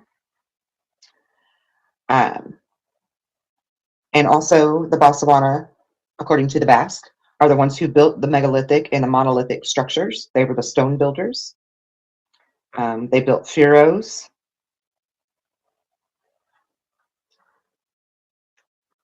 What else is there? And okay, by 1939, and this is how long it took to erase this from history. 1939 is when the Spanish Catholics and the Roman Catholics ganged up on the Basque people and the Botswana alike. And several of the Basque people, 80 of them, I believe, were burned alive at a stake and called witches, which we now, that's where we put pagans, right, as witches, because they had abilities that these other people did not want anyone to have. Why? Because if they know you have those powers, they know they can't control you. And they had already conquered the whole world, forcing them to believe this false narrative about Christianity, which is not the true Christianity, because Jesus taught the way. And the Basque people, along with all of Jesus's hundreds of disciples, were known as people of the way, not Christians. There's a difference. They twisted the story to control you. But the Botswana had their own culture. They had families. They had religious beliefs. They were just as human as you and I. And they are where we get the whole notion for Santa Claus. It came from the Basque people, who would refer to them as a Santa Claus in winter when their fur would turn more white to match the snow, and they typically wore a red cape. I mean, the things I'm learning are astounding. They're the giants. They're the elongated skull. And they are our caretakers. They are the caretakers for us to teach us, and they're the caretakers of nature to keep it in balance. They're now the watchers, which are also vilified by the church and the Bible. And I'm not here to tell you not to believe in Jesus. I'm here to tell you that you need to believe in the true way of Jesus. And the Botswana knew, and so did the Basque people. And that's why they've worked so hard for so many hundreds of years to wipe them out and make them a secret, to the point that the Basque people themselves are not even allowed to use their own language. They had to go underground and create secret societies to still teach the children their true origin language, their true tongue, which is called Yuraska. And when you play the sounds of people speaking in Yuraska tongue, it sounds very much like the recordings that you will hear of the Botswana or Bigfoot and their language. Because yes, they have a language. Now, I want to show you something else. This is a 14-minute video that is very informative by the myth. I'm sorry, I forget what they're called.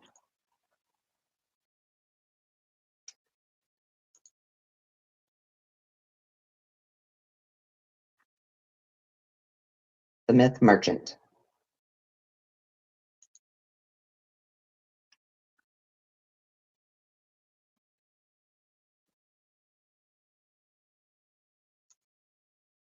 They say the forest has a memory, not of battles or kings, but of footsteps, of milk offered in silence, of a shaggy figure who watched from the trees while shepherds slept.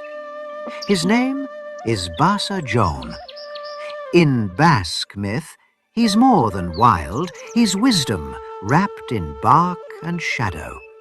Part protector, part mystery. A spirit said to walk long before roads were carved and wolves were feared. You won't find him in epic poems or high temples. You'll find him where language bends and time forgets. Today, we step into those woods to trace the legend of Europe's oldest forest guardian, to ask why a people so ancient still whisper his name, and to wonder whether the forest, in its silence, still remembers its first pact. They say the forest watched over them, not with eyes, but with presence. In the Basque highlands, shepherds didn't just guide their flocks, they entered a pact. Each morning, before the sun cleared the mist, milk was poured onto moss, bread was left on stones, not as superstition, but as remembrance, a quiet offering. Now, I just want to interject there that this is where the Irish get the notion of leaving milk and bread for the fairies, right? Which also live in the forest. And this is where we get the whole notion and the idea for the tree spirits and the green man and the holly king and the oak king. Like, that's where this comes from, guys. All of that pagan tradition is real.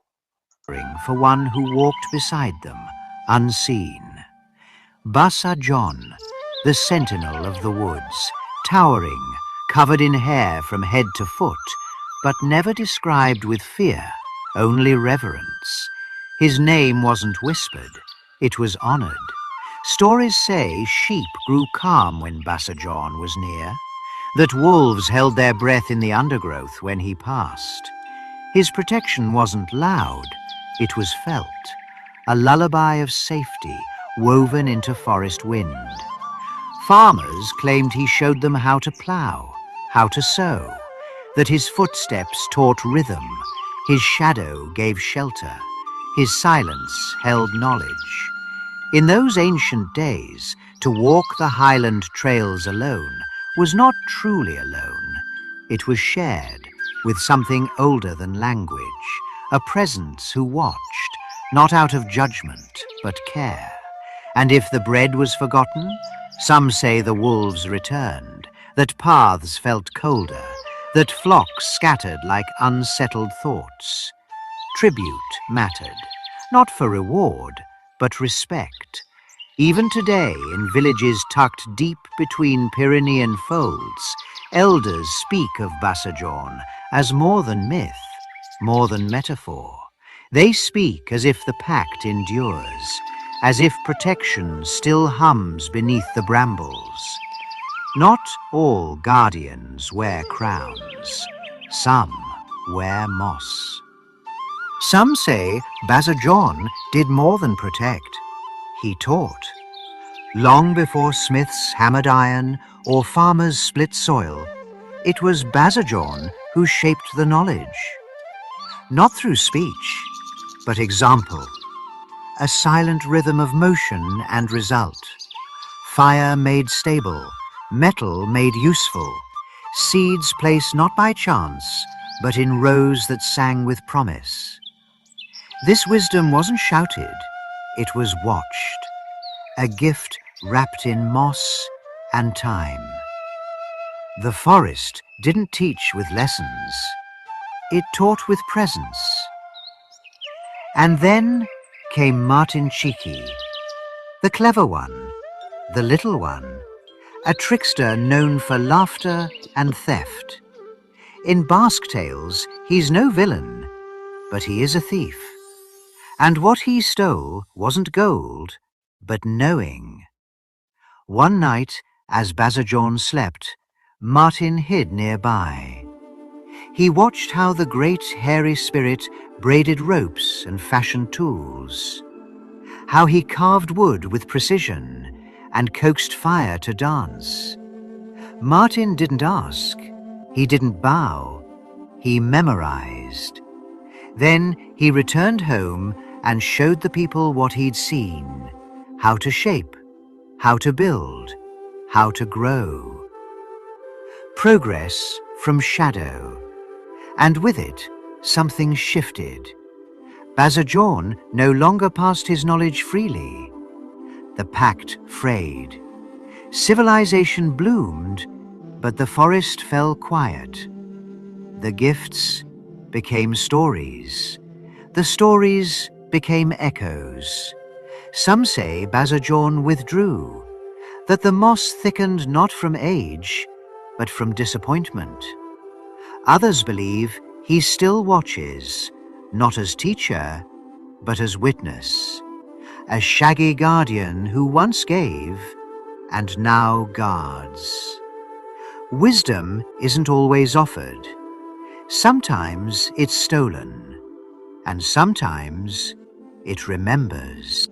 Time wears down even memory. As villages grew and rituals waned, the daily offerings stopped. Bread untouched, moss undisturbed. The pact quieted. Bazarjon didn't vanish with anger. He dissolved with time. Like fog lifting from the valley, his shape grew faint. Fewer shepherds spoke his name, fewer stories passed over firelight. And yet he remained. In stone carvings hidden along old trails, in the gentle hush before dawn, in the eerie calm that settles when forest silence deepens too quickly. Some say his footprints linger, not in soil, but in culture. Euskara still carries fragments, words tied to forest lore, woven with reverence. The Basque people, so fiercely unique, still hold pride in that silence, in that independence, in the idea of guardians who protected, not ruled, who watched, not judged. Modernity didn't erase him, it layered over him. And even in the cities, Bazarjon endures. In statues, festivals, murals meant to remember what the forest once gave. Ask an elder, and they won't call him myth. They'll speak as if he's paused, waiting beneath stone and bramble for someone to remember the ritual again. Not all legends fade. Some choose quiet, and in that quiet, Bazarjon lives. Myths never truly die. They migrate. As the world shifted toward cities and screens, Bazarjon slipped into murals and storybooks. He became a figure children meet in classrooms, not with fear, but with curiosity. In small Basque towns, festivals still honor him. Shaggy costumes and forest dances echo the old pact. Bread is placed beside tree trunks again, not for survival, but remembrance. Artists render Bazarjon in stone and spray paint, sometimes towering, sometimes gentle, sometimes alone in the mist. His form evolves, but the feeling remains. This is someone worth remembering. Ecologists too nod toward him as protector of biodiversity, as symbol of forests guarded, not harvested. His shaggy silhouette appears in conservation campaigns, not myth as artifact, but myth as emblem. And in the language, the memory persists. Euskara still wraps Bazarjon's name in reverence, a spirit who guards not just the woods, but the cultural marrow of a people too ancient to forget. Some call this revival, others call it restoration, but maybe it's something simpler. The forest calling again, not through thunder or fear, but story. Moss underfoot, bread on the stone, a whisper that protector and people still remember each other. Legends don't vanish. They wait to be spoken. Some myths ask for belief. This one asks for remembrance.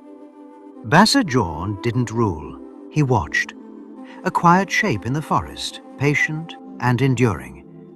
And though his gifts were stolen, his silence remains, offering, waiting.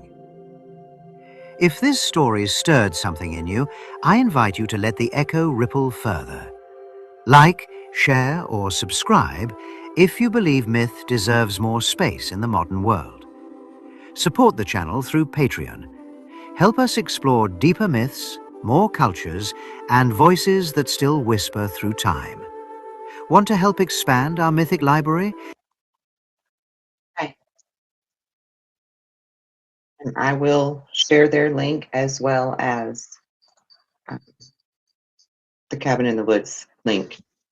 I want to leave you with the next time you think about Bigfoot in the woods, to remember this story, to remember Basawan, and to remember our stories that we have of lumberjacks and brawny men who care for the forest and take out the old trees to protect them from forest fire. Caretakers of the forest, just like the rangers do now. Strong and tall, the giants, the men of old, the men of renown, who in cultures centuries ago honored them, respected them, interacted with them, and a lot were even in the king's court or the king himself. We have the story of Gilgamesh. We have the story of Goliath. I'm not saying that they were all kind, but they all are one in the same. And just like our people are not all kind, Basawan people would be expected to be the same, wouldn't they? Particularly if we have shunned them and tried to take dominion over them.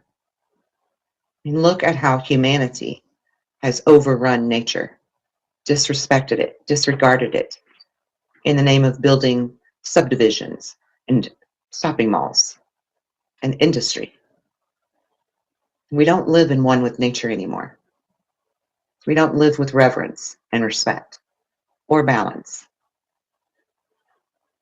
And what I've learned from being involved with people who do research Bigfoot, like the BFRO, they all will tell you the same thing, that the people that are kind, that meditate, that are highly spiritual, are the ones that always end up with really pleasant experiences with Bigfoot. And the people who are out camping in the woods and leaving the fire burn as they sleep in their tent, endangering the entire forest, yelling, leaving trash around, those are the ones who have the negative encounters. And if I lived in the forest, I would treat you the same way.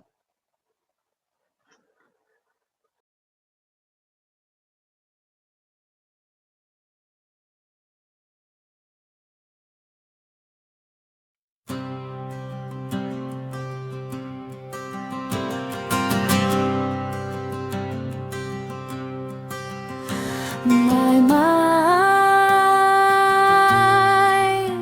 is calm.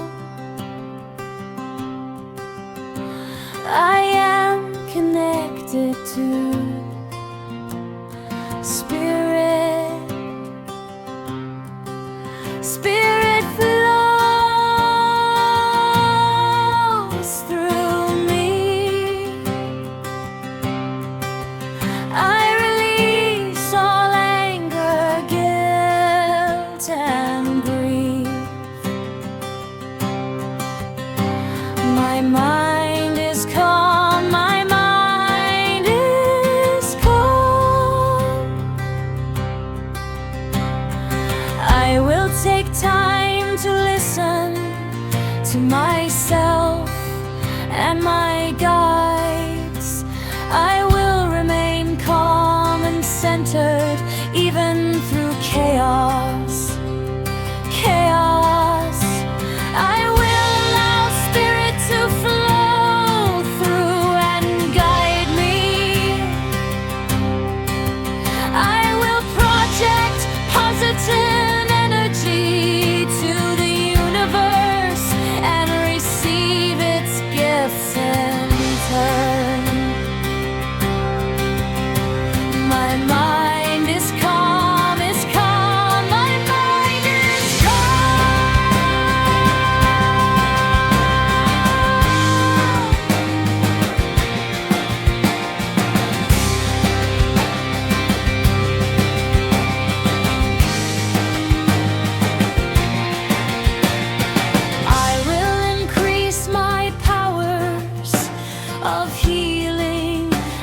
perception. I will use these powers to benefit myself and others. I will open myself up to love and prosperity. I will invite them into my life. My mind is calm, I am connected to spirit. Spirit flows through me. My mind is calm, my mind is calm. My mind is calm. Are you ready to explore, learn, and grow at your own pace? Visit the Earthsong Lovecraft online shop for books, guided workbooks, and independent programs that are created to help you go deeper into self-discovery, healing, consciousness, intuition, and personal transformation. No schedule, no pressure, just powerful tools that you can work with in your own time, in your own way. Learn, reflect, transform. Explore the collection today at earthsonglovecraft.com.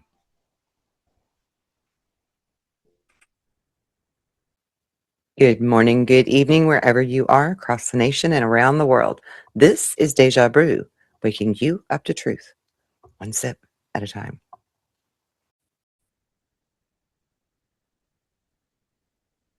Looking for simple, natural care that you can feel good about? Discover Earthsong's Herbal Helpers, featuring handcrafted salves, beauty products, and everyday skincare that are favorites made with thoughtfully selected ingredients. And don't forget our all-natural lip balm, made with nourishing tallow, beeswax, and natural flavoring for smooth, happy lips without a mile-long ingredient list.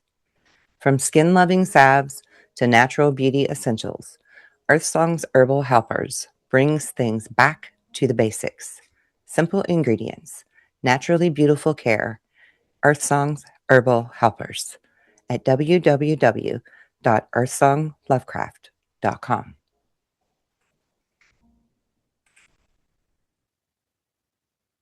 In this episode, I want to talk to you about one of my most favorite passions of all, Bigfoot.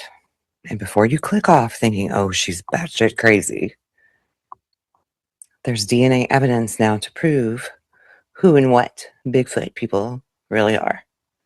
But before we get into the who and whats, I want to share with you my own personal experiences with Bigfoot that go all the way back to childhood. I had an aunt and uncle who lived way out in the country. Nothing but forests all around them. Wild razorback in the woods that us children had to watch out for. We couldn't just go play and gallivant around just anywhere. We had to stay close to home. Bigfoot also lived in those woods, and my uncle was always setting bear traps, trying to catch them. And the reason he was trying to set bear traps and catch them is because every time him and the boys, the men, went hunting for deer, by the time they tracked down the trail of blood from the deer, the Bigfoot had their deer and would scream and yell at them. They thought he was trying to eat the deer. So they wanted to eliminate Bigfoot because that's how they made their survival. That's how they got their meat, was from hunting. They were very poor country people. Hunting was the way they provided the meal on the table. So Bigfoot was viewed as a threat. So this one night, I'm staying the night at my aunt and uncle's house, sleeping with my cousins.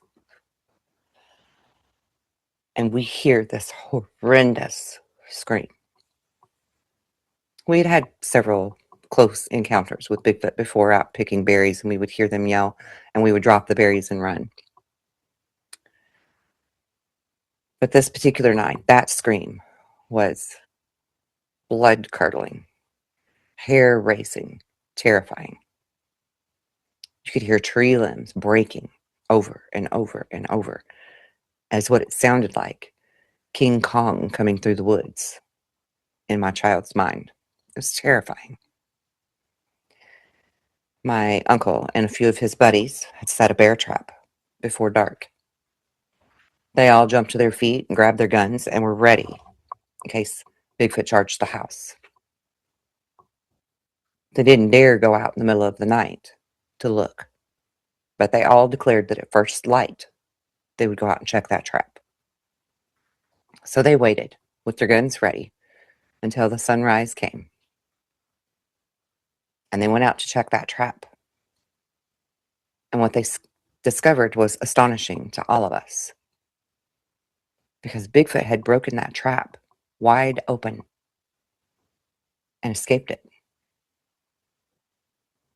That takes a lot of strength to break a bear trap. Incredible amounts of strength. Which frightened me even more. And yes, while I was fearful of them, I was also very perplexed of why they would hold the deer and scream at my uncle and my brothers as they hunt. Because if they're that strong, then they could just take the deer on their own. They wouldn't need a hunter's help. And they would yell at us for taking the berries. So it was very perplexing to me. Well, then, at the age of 17, something very profound happened to me. And it's not something that, I read in a book or saw on a show or got from the internet. This is my personal experience. Something that I've carried with me since that day. That made me adamantly feel like what we call Bigfoot is actually Neanderthal man. I saw Bigfoot face to face at the age of 17. Face to face, that far away from me. Walked right up on it in the woods, helping my brother to look for his dog that had been missing for a few days. As I walked the woods, I'm looking on the ground because this is a German Shepherd we're talking about. Him not coming home meant that he's injured somewhere. So we're all looking to the ground as we comb the woods and call for the dog. So I really wasn't looking too far ahead of me, just a couple of feet, as I'm looking around and calling his name. And I walked right up on a Bigfoot. It's as I saw his hairy feet and then his hairy legs and realized this is not a tree trunk, that I looked up the body further, come to a complete stop that far away from it. It was just slightly taller than me, so it must have been what we would call a juvenile. Had one arm hanging across a tree branch and the rest of its body leaning against the trunk of a tree, just watching me. I walked right up on him. I was so close that it definitely could have killed me if it wanted to, or drug me off somewhere. But when I looked in its eyes, its face and its eyes were so human. And I wasn't scared. I was in awe of its presence. And the look he gave me back was one of compassion and sorrow for me, as if he could feel the sadness in me, the desperation, searching for this beloved dog. It had been my brother's dog for years. It was part of the family. He would sit at the dinner table with us to eat. He was a very cool dog. We all loved him very much.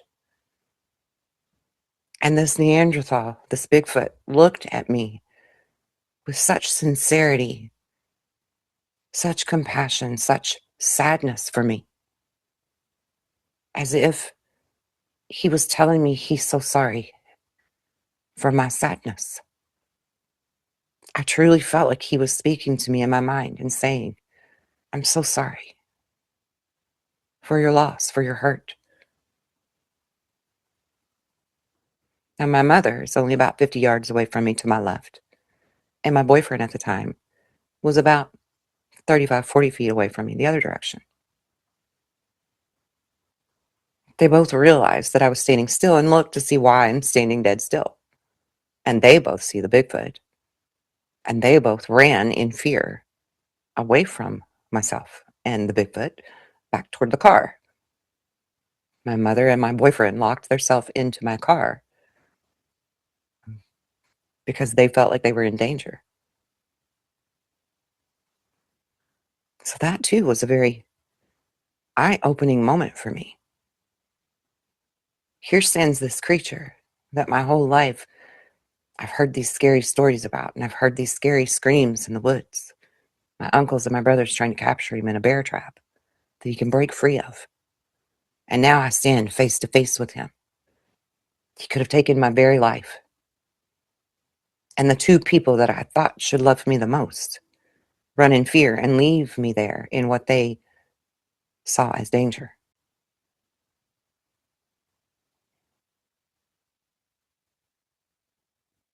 So that was a very profound moment for me, because in that moment, not only did I realize that Bigfoot is some type of man,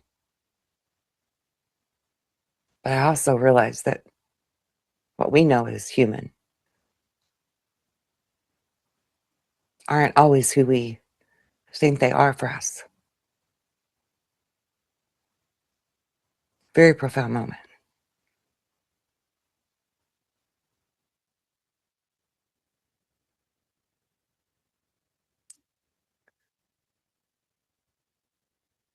So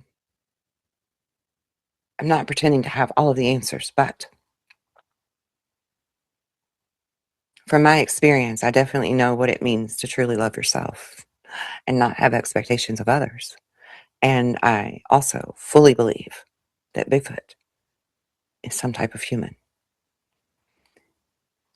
A type of human that we were told went extinct long, long ago.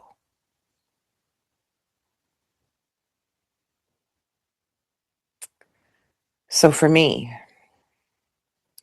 to hear this DNA evidence pointing in the same direction that I always fully believed was true was incredibly exciting and validating at the same time. Now, my story of experiences with Bigfoot didn't end at the age of 17 when I saw that one. Because years later, in my late 40s, early 50s, I had repeated interactions with Bigfoot people that lived in the woods behind my home. I didn't want them to fear us, and I didn't want to feel fearful of them. I didn't want conflict of any sort, like my uncle and my brothers had in my younger life. I wanted peace. I wanted to show them that I'm good. So I began with just sitting in the backyard instead of the front when I would do my meditations. The children and I would go to the backyard instead of the front to sing our songs, our nature songs, and to dance around and make flower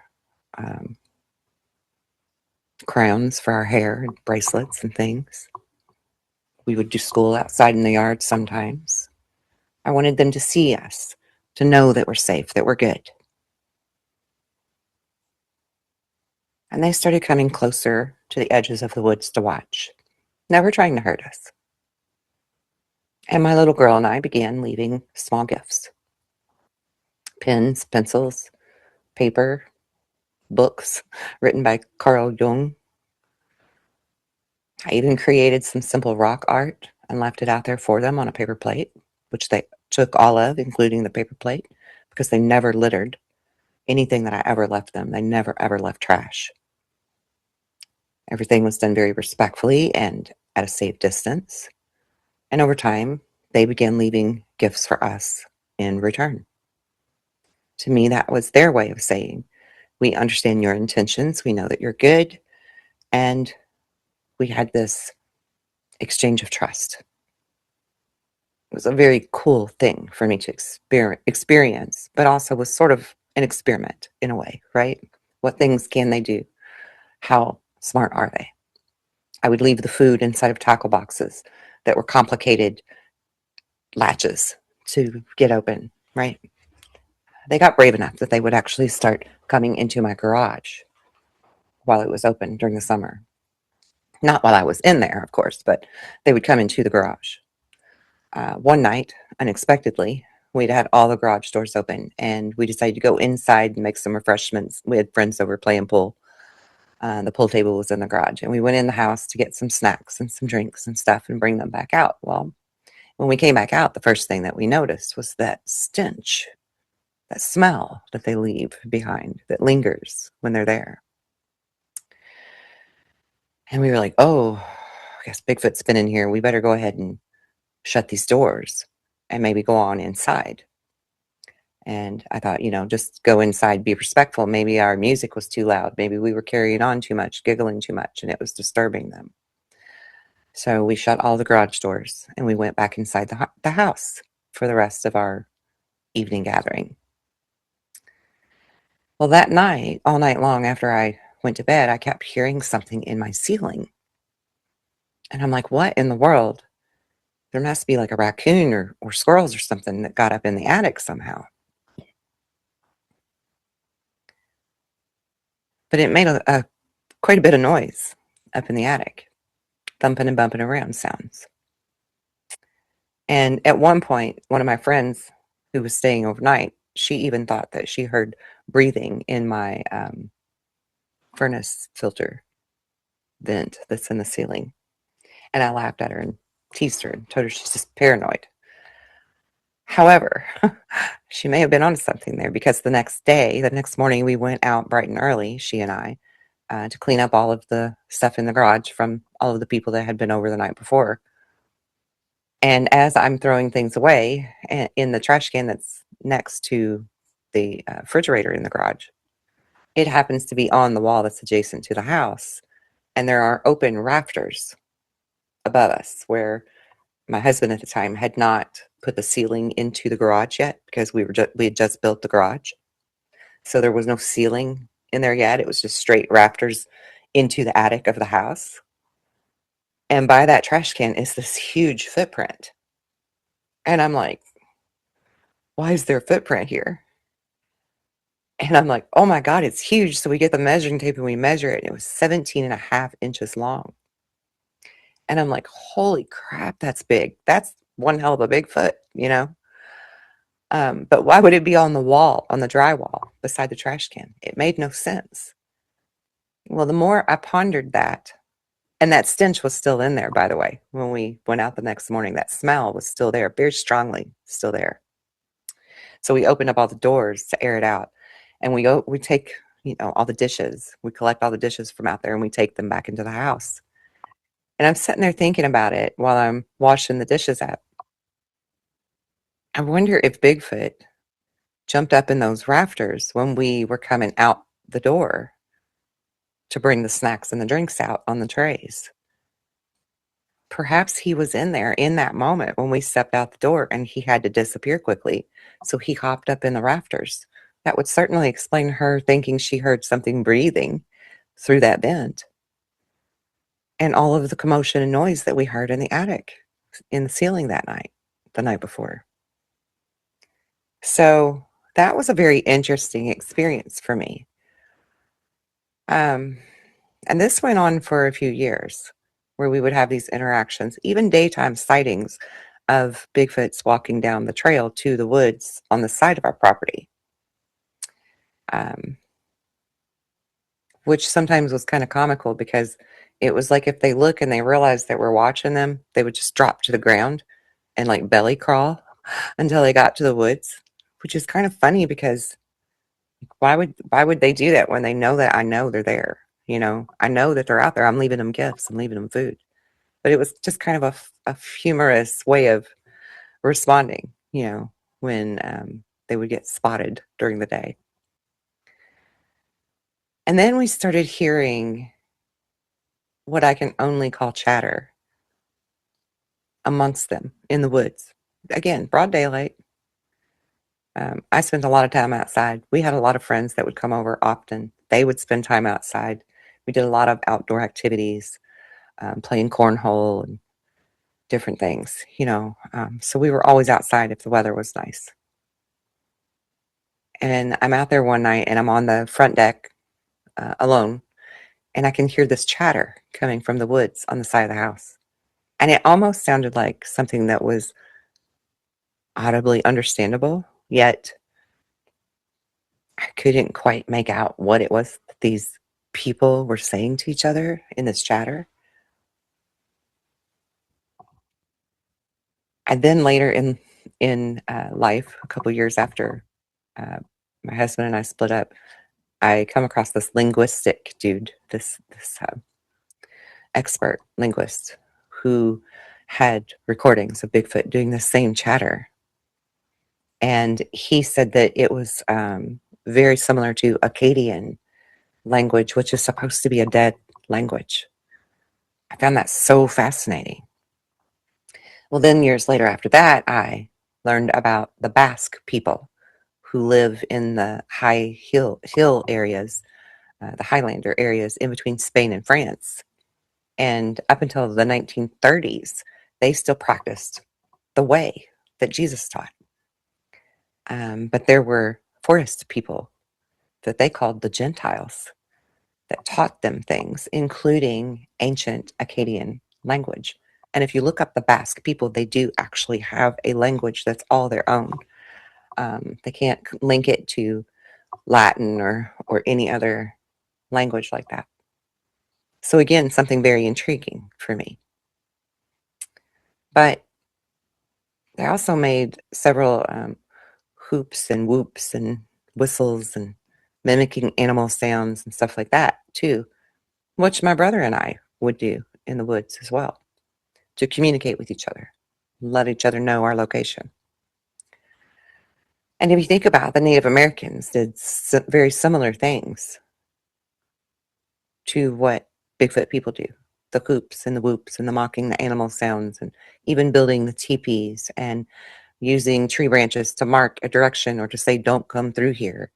The Native Americans would use certain ways of laying the limbs across another tree to say, water is this way, you know, like a road sign. I think that the Bigfoot people do this as well. I don't see their sounds as primitive at all. I see it as communication. Just like the Native American tribes. My family's Native American. We use them sounds to identify family, to signal danger, communicate our location, like I just said, point toward water. Also prevents you from revealing yourself to the enemy if there's danger around. Different sounds would carry different meaning.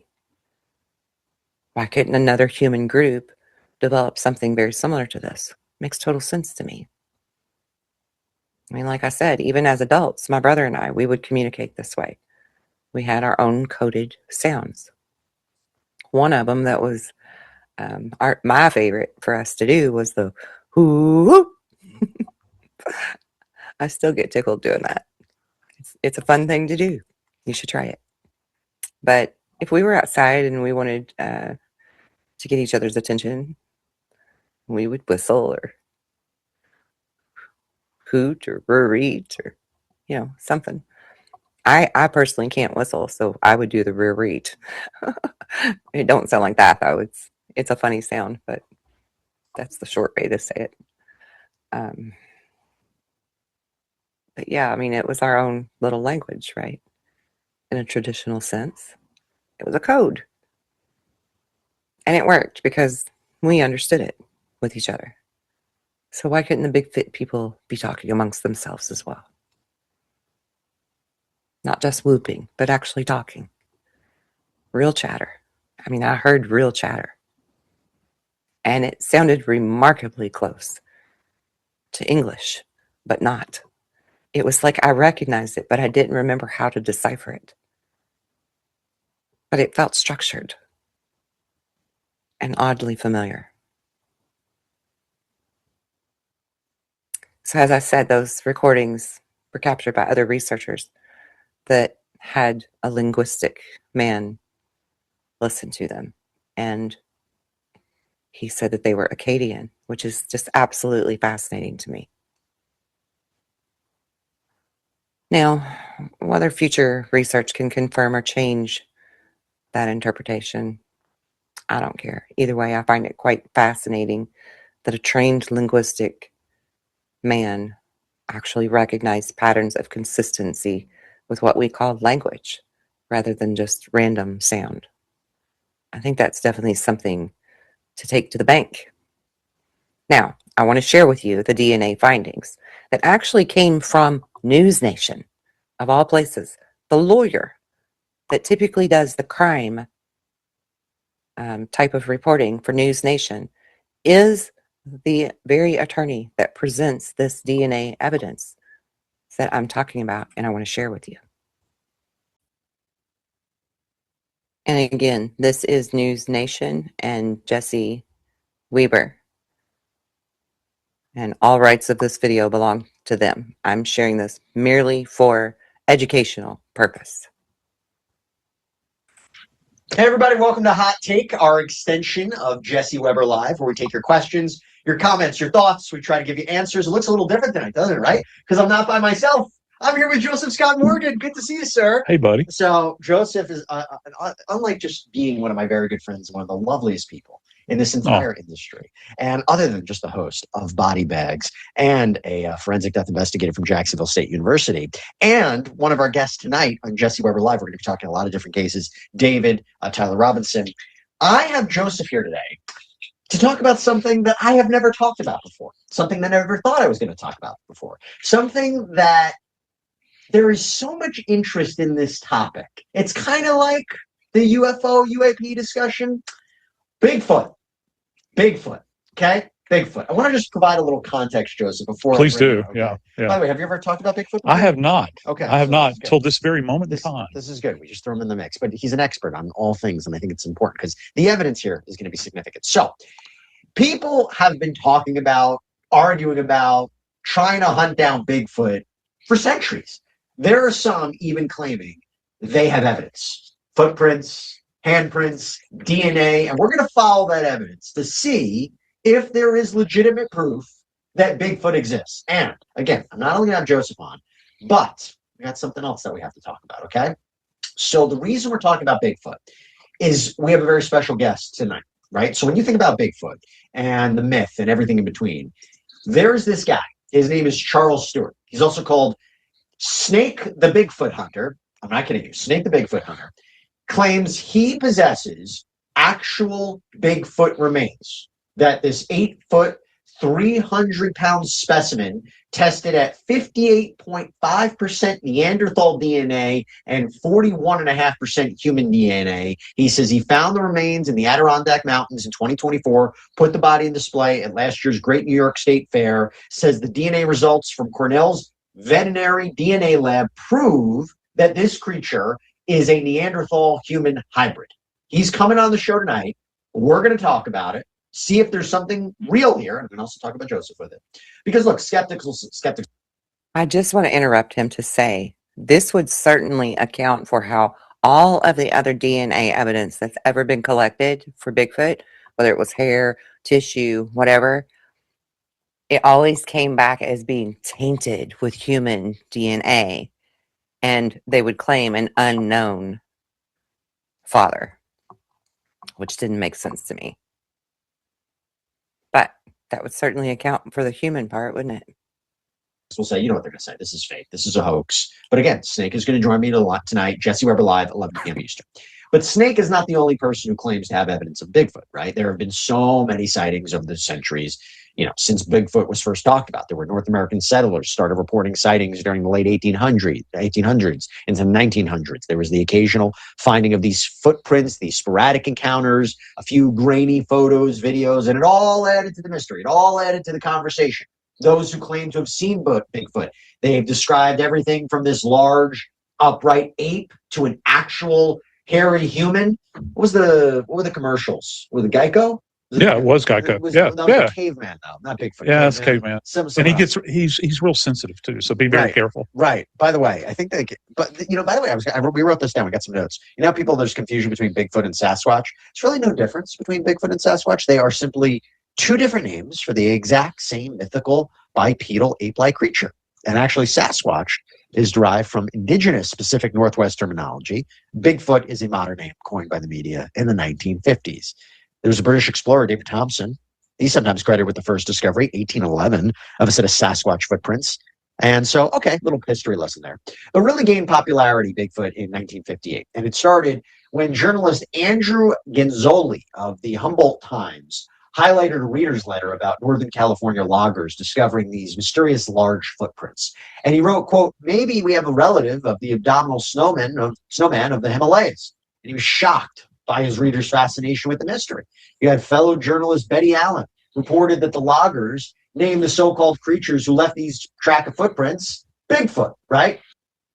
And let's not forget that some of these loggers actually have stories of Bigfoot coming to save them when they were trapped underneath of a log and they were alone. Bigfoot would lift the log to save the man, to free him. There are many accounts of Bigfoot doing good things. And there are many stories and accounts of Bigfoot all through our history.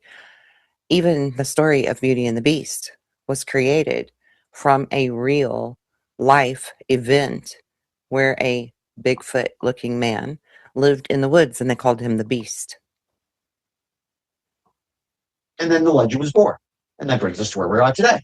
And I'm going to tell you about a few recent reported sightings of Bigfoot because it's still in the conversation. Just this past Memorial Day weekend, 10 Idaho teenagers took a camping trip to a national forest in McCall, Idaho. They reported several Bigfoot sightings. They claimed they heard something walking through the trees, something whistling. They said they saw this tall 9-foot creature walking around on 2 legs more than once. One camper even saying the creature had dark reflective eyes as he walked toward them. They also found handprints and a few cars around their camp.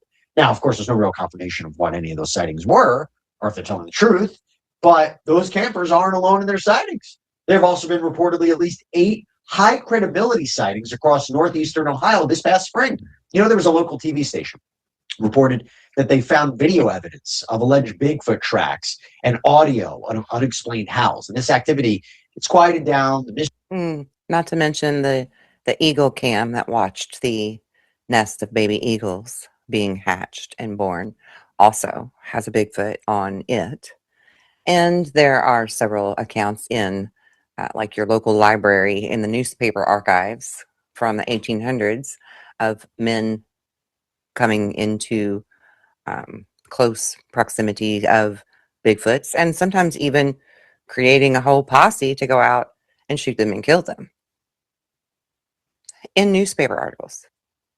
I think that the Neanderthal Bigfoot is how we can explain quote unquote giants, even, at least some of them. History of the sightings remains kind of unexplained, despite the investigation by the Bigfoot Society, the Ohio Sasquatch Project, and despite all the controversy, there is one thing that's for sure true: the high interest of people around. And I almost forgot to say, I'm glad he said Ohio again, because what he's talking about with the several sightings this past spring of encounters with Bigfoot in Ohio, they were actually caught moving and migrating right before a meteor that struck this location in Ohio, almost as if they knew the meteor was coming and to move out of the way. Similarly to the way, all of the other animals, except for us, are still in tune with everything in nature, and they know when a tornado's coming, or they know when a storm is coming, or they know whatever. They know, right? Bigfoot knew somehow that the meteor was coming. I don't know if the electricity in the air changes or what it is, but there were several sightings of them being on the move, all going the same direction, 3 days before this meteor struck. in Ohio. The world in the legend of Bigfoot. Again, just before I bring you in, the exact Google search volume for Bigfoot is different every day, but polling data shows that millions of people actively engage with this legend. And as for how many people actually believe that Bigfoot or Sasquatch is real, out of roughly 260 million adults in the world, anywhere from 41 to 72 million believe that. And just in the United States, 11% of adults reportedly believe Bigfoot's real. Who are they? I don't know. Let's take a look at the trends. Surveys, polls that show the younger adults, that's under 35, tend to believe more than older people. And belief is highest in the Pacific Northwest, the rural parts of the United States. The belief in Bigfoot is more common than belief even in the Loch Ness Monster. I can see that. But I will tell you, Bigfoot believers, they trail behind those who believe in what I talked about before. Aliens, right? UAPs, UFOs, which is reportedly 56%. So I want to track the evidence. I want to talk about it. We bring in Joseph Scott Morgan. Joseph, good to see you. Look, you created a specialization about analyzing evidence from human bodies. If you're going to look at this seems a little different, isn't it? Yeah, I'd have to say that it is, because what you're talking about, I think at the baseline, what we have to think about here, he's saying that this gentleman has confirmation from a school of veterinary medicine that you have a combination that lists toward Neanderthal.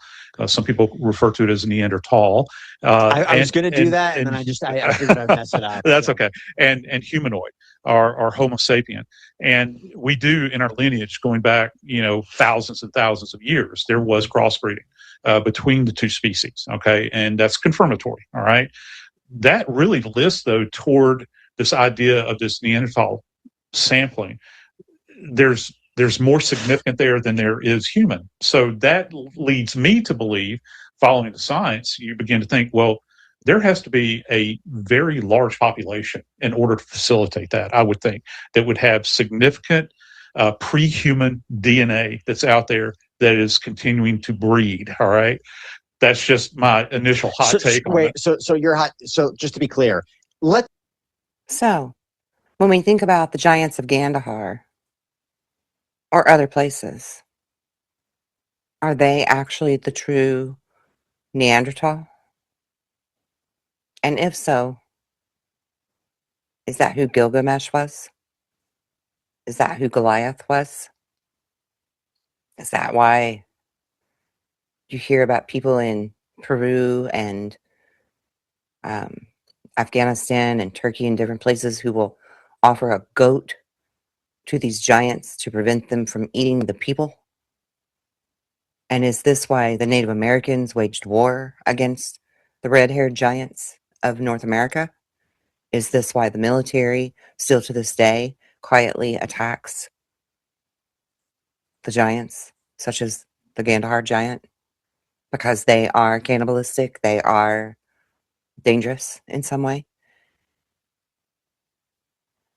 It's an interesting proposition. And then you take Bigfoot and how you hear stories sometimes of Bigfoot steals children and Bigfoot steals people and eats people and whatever. And then there's other stories about how Bigfoot saved the logger who was under the great big tree, or helps a child, or didn't harm me when they were face to face with me. So it's fair to say that some of them have less aggression and more compassion than others, which is really no different than Homo sapien either, right? Say this is real. Is there one, or there's multiple? There one that's been around for, or no, there would have to be multiple. You'd have to have a clutch of them that are continuing to breed. Okay. I don't think that there are any humans out there breeding with these. Well, we may have heard about that. And let me throw in one more little bit of trivia here. Would you really? Yeah, I don't want to hear about it. At But that time at the bar, I mean, it's I know. Regretting what happened. Those lights really dim down at closing. Neanderthal the other night. This is interesting, because you were talking about kind of these legends that are everywhere. I'm from Louisiana originally. Yeah. And so there is a long-standing history of a creature that's referred to as the Rougarou. And the what? The Rougarou. What's and that? It comes from Cajun French. I don't know how it translates, but it's been around.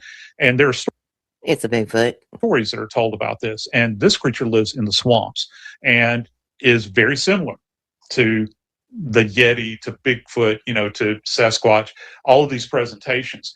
I don't know the histrionics behind the Rougarou relative to did this descend down from Native American lore or not. My big question, though, scientifically, though, is I would want to take a look, first off, at the hair. To try to understand the composition of the hair, the morphology of the hair of this creature. I've seen one image that has been floating about that was displayed. There is a significant amount of hair there that was tested. If this school did in fact test it, I wonder if they did this relative to taking the hair shaft. We talk about this in crime, don't we, Jesse? We're talking about DNA and how we're going to test if it's degraded. Did they get a tooth? Is there a tooth that was left behind in a skull? Mm-hmm. Did they go into a long bone? Or was there any soft tissue left? I'm fascinated by that. I want to know the sourcing of this testing. And this goes back to taking a look at this through an investigative lens. You have to work this as if this is a death, just like we would work it at a medical examiner or coroner's office and take all of the sample that you can and, run it through the system and see what happens. I mean, it does become a question what would be left behind and what has not been left behind in the past. I do wonder, we talk about this too, if you take all this as true, the environments in which alleged Bigfoot or Sasquatch is inhabiting, those are complicated environments where you leave behind evidence that might not be easily collectible, right? I mean, it's not like Bigfoot's in a metropolitan city. It's these kind of like, these wooded areas, these foresty areas. Would you even find any of this evidence? If anybody out there was a legitimate Bigfoot hunter and trying to find evidence, trying to find biological material, I imagine it would be difficult. Well, yeah, I think that it would be, because you're going to come across all manner of things out there. First off, you would find tufts of hair deposited because these beasts are supposed to be covered in hair. You would find hair sample that would just be laying around. And forgive me, I'm going to be a little graphic here. You would find scat, which is waste product that would be about this area. And then you would have, of course, they're going to have some kind of societal connection between themselves. So you begin to think about environments, right? Do they have a need for fire? Do they have a need for shelter? You think about Maslow's hierarchy. We look at it from a human standpoint, those basic needs that we have. Do these creatures actually have needs like that? Do they mate for life? Do they have offspring? These sorts of things.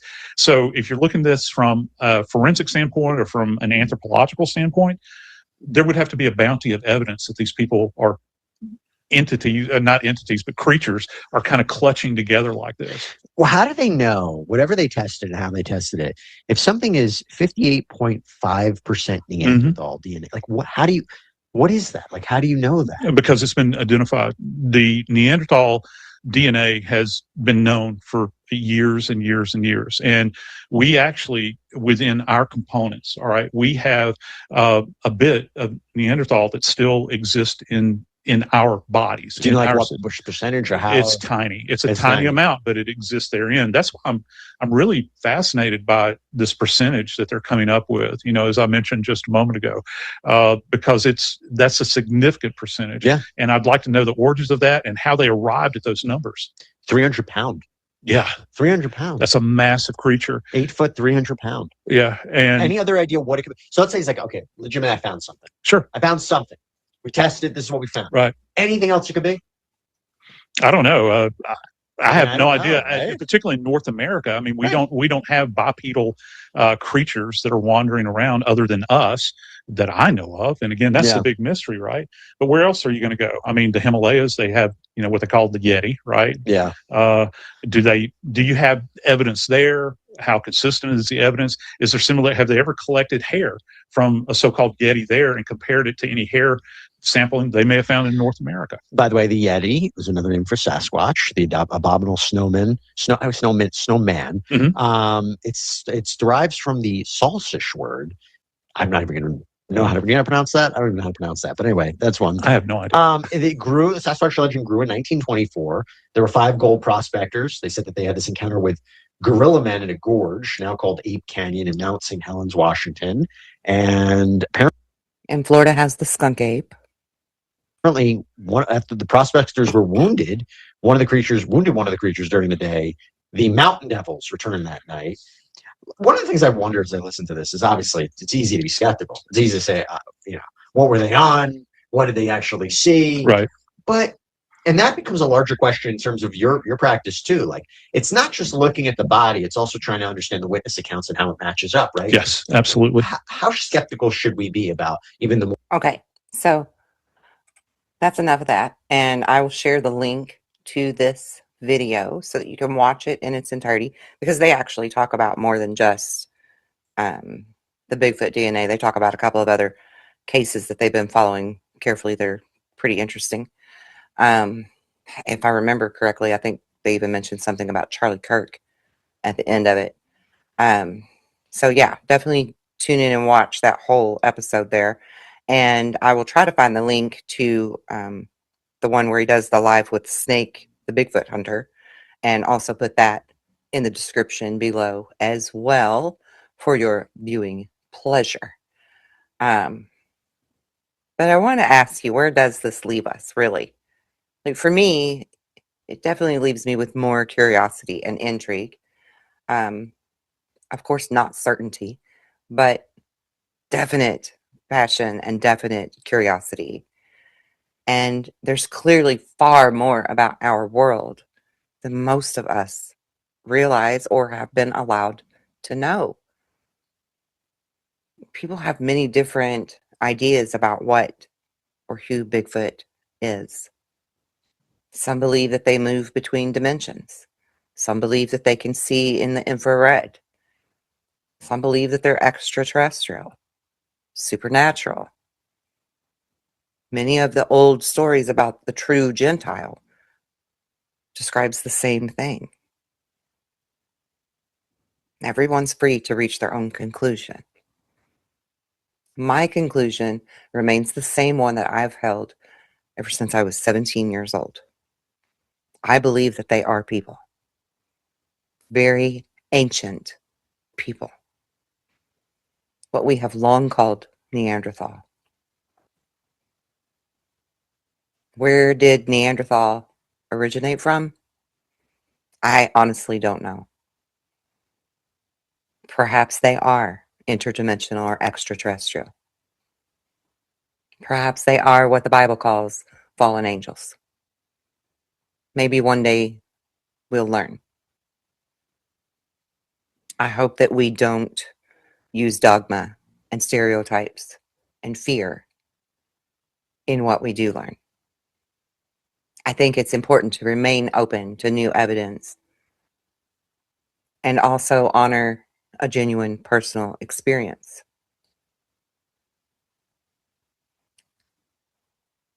One more piece that's always fascinated me, and I've got to bring this up to you again, is in the Basque region. There are traditions that say that their wisdom, their knowledge, came from the beings that they called the Gentiles and the forest people. I've often wondered whether we've misunderstood what that word Gentile truly meant in its origins, especially because I speak on Jesus's truths, and Jesus said to the people of Israel that he came there for the people of Israel to teach them. And they would see him, his disciples would see him in conversations with Gentiles, what they called Gentiles, and would ask of Jesus, Lord, why do you not give your message and your teachings to the Gentiles? And his reply, loosely paraphrased, was that the Gentiles already understand and don't need the message, that it's the people of Israel that need to learn this message. The people of Israel are the ones that need to learn to be freed from the domination that was upon them. And they still haven't learned that lesson. But I've often wondered if we've misunderstood the original meaning of that word, Gentile. Could those stories preserve memories of another human people who lived alongside us instead of in hiding from us at one time? People who chose or perhaps were forced to remain apart from the rest of civilization? I don't know. I don't have the answers. But I think that they are questions that are definitely worth asking. And maybe the greatest discovery isn't simply whether Bigfoot exists. Maybe it's discovering that humanity's story has always been much bigger than we even imagined. After showing you the DNA findings, I wanted to leave you with something even bigger to think about. Because for me, it isn't, does Bigfoot exist? It's about whether we've misunderstood our own history. If the DNA evidence is accurate, then I believe that we have some very difficult questions to start asking. One of the biggest questions that I have is this: what if many of those elongated skulls that we've found around the world, specifically in Peru, actually, where they still know about and speak of the Gentiles, what if they don't belong to some mysterious, unknown alien, so to speak, but that they actually belong to some mysterious, unknown civilization here on Earth? What if they actually belong to what we call Bigfoot, Neanderthal people, both known to have more of a cone-shaped type head? An ancient branch of humanity that didn't actually completely disappear. Now, I'm not claiming to know this as a fact, but I'm saying that there is a very real possibility here worth considering. Because if that's true, it changes everything. We would have to revisit the timeline of human evolution itself. We would have to re-examine what we were taught about our own origins and the stories in the Bible. We would have to revisit all of world history and the lore of these Gentiles, forest people, Bigfoot, Yeti, abominable snowmen, the swamp creatures, the skunk ape.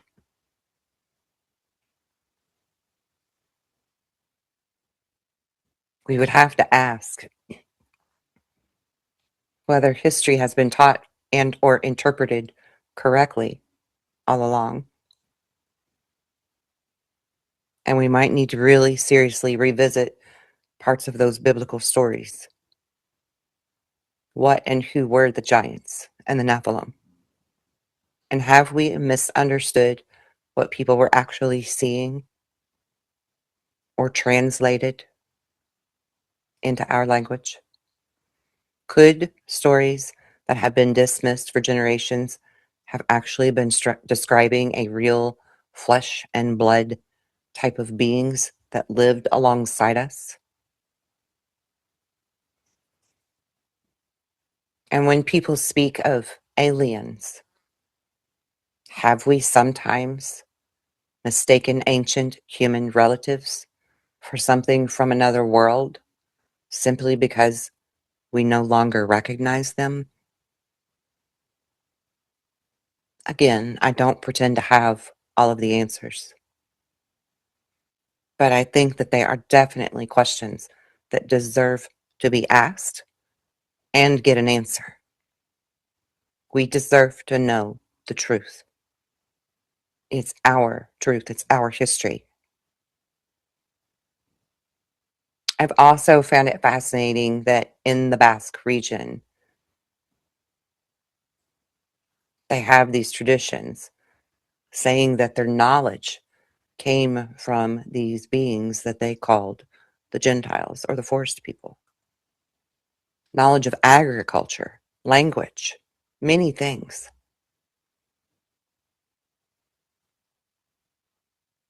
I want you to remember that.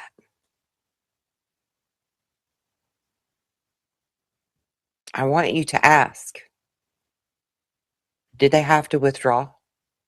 Were they rejected? Were they vilified and turned against? And why?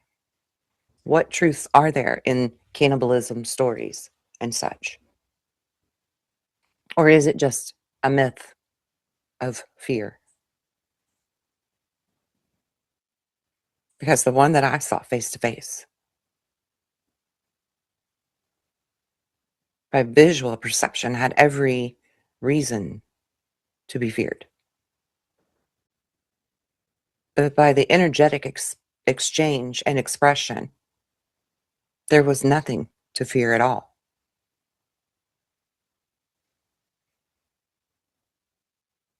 Let me also remind you that those very same Basque people in the early 1930s, when they were discovered by the Spanish king, he realized that they had their own language, their own teachings, their own way of living that didn't conform to the Roman rule that they live by, the Catholic rule.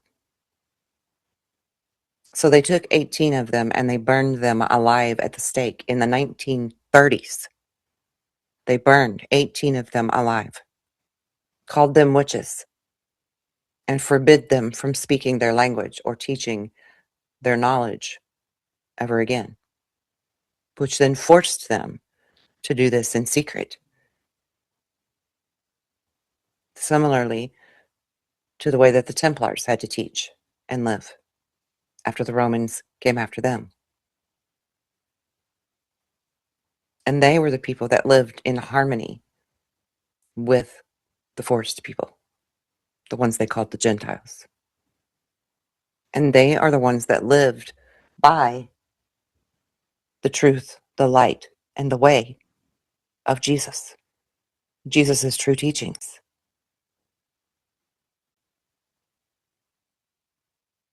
So there are some big questions to ask,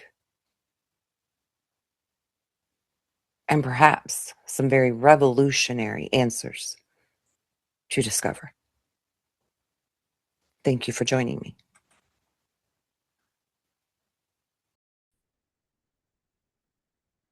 Check out my collection of bold, funny, conversation-starting t-shirts, including the Menopause collection for women who've earned the right to laugh about hot flashes, mood swings, and absolutely running out of patience.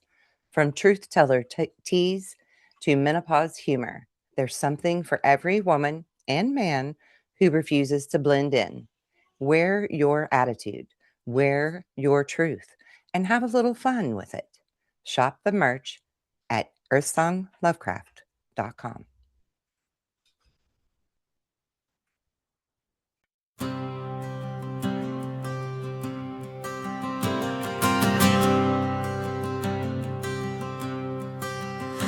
My mind is calm. I am connected to spirit. Spirit flows through me. I release all anger, guilt, and grief. My mind is calm, my mind is calm. I will take time to listen to myself and my guides. I will remain calm and centered even through chaos. Chaos. I will allow spirit to flow through and guide me. I will project positive energy to the universe and receive its gifts in turn. My mind is calm, is calm. My mind is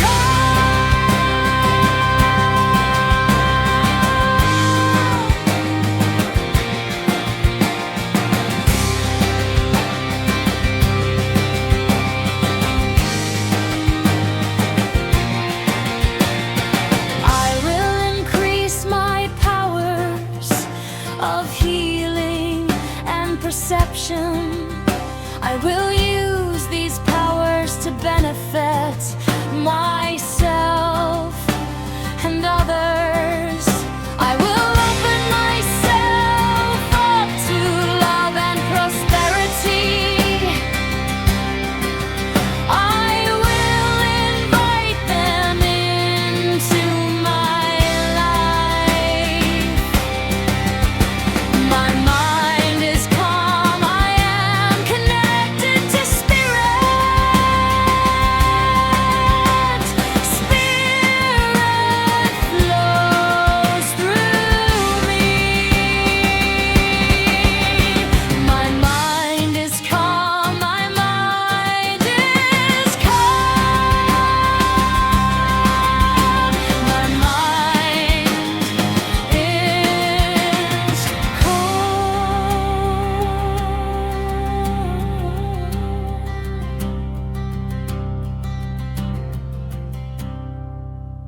We were never powerless.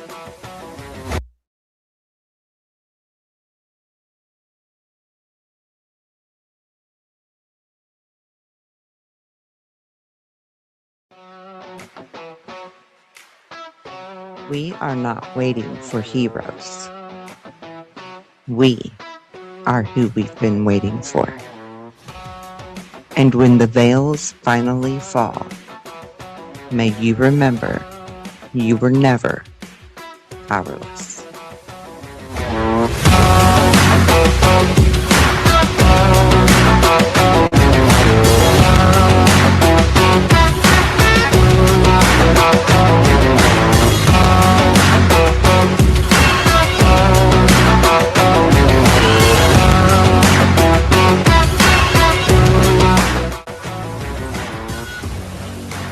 Some truths are whispered, some are buried, and some are remembered.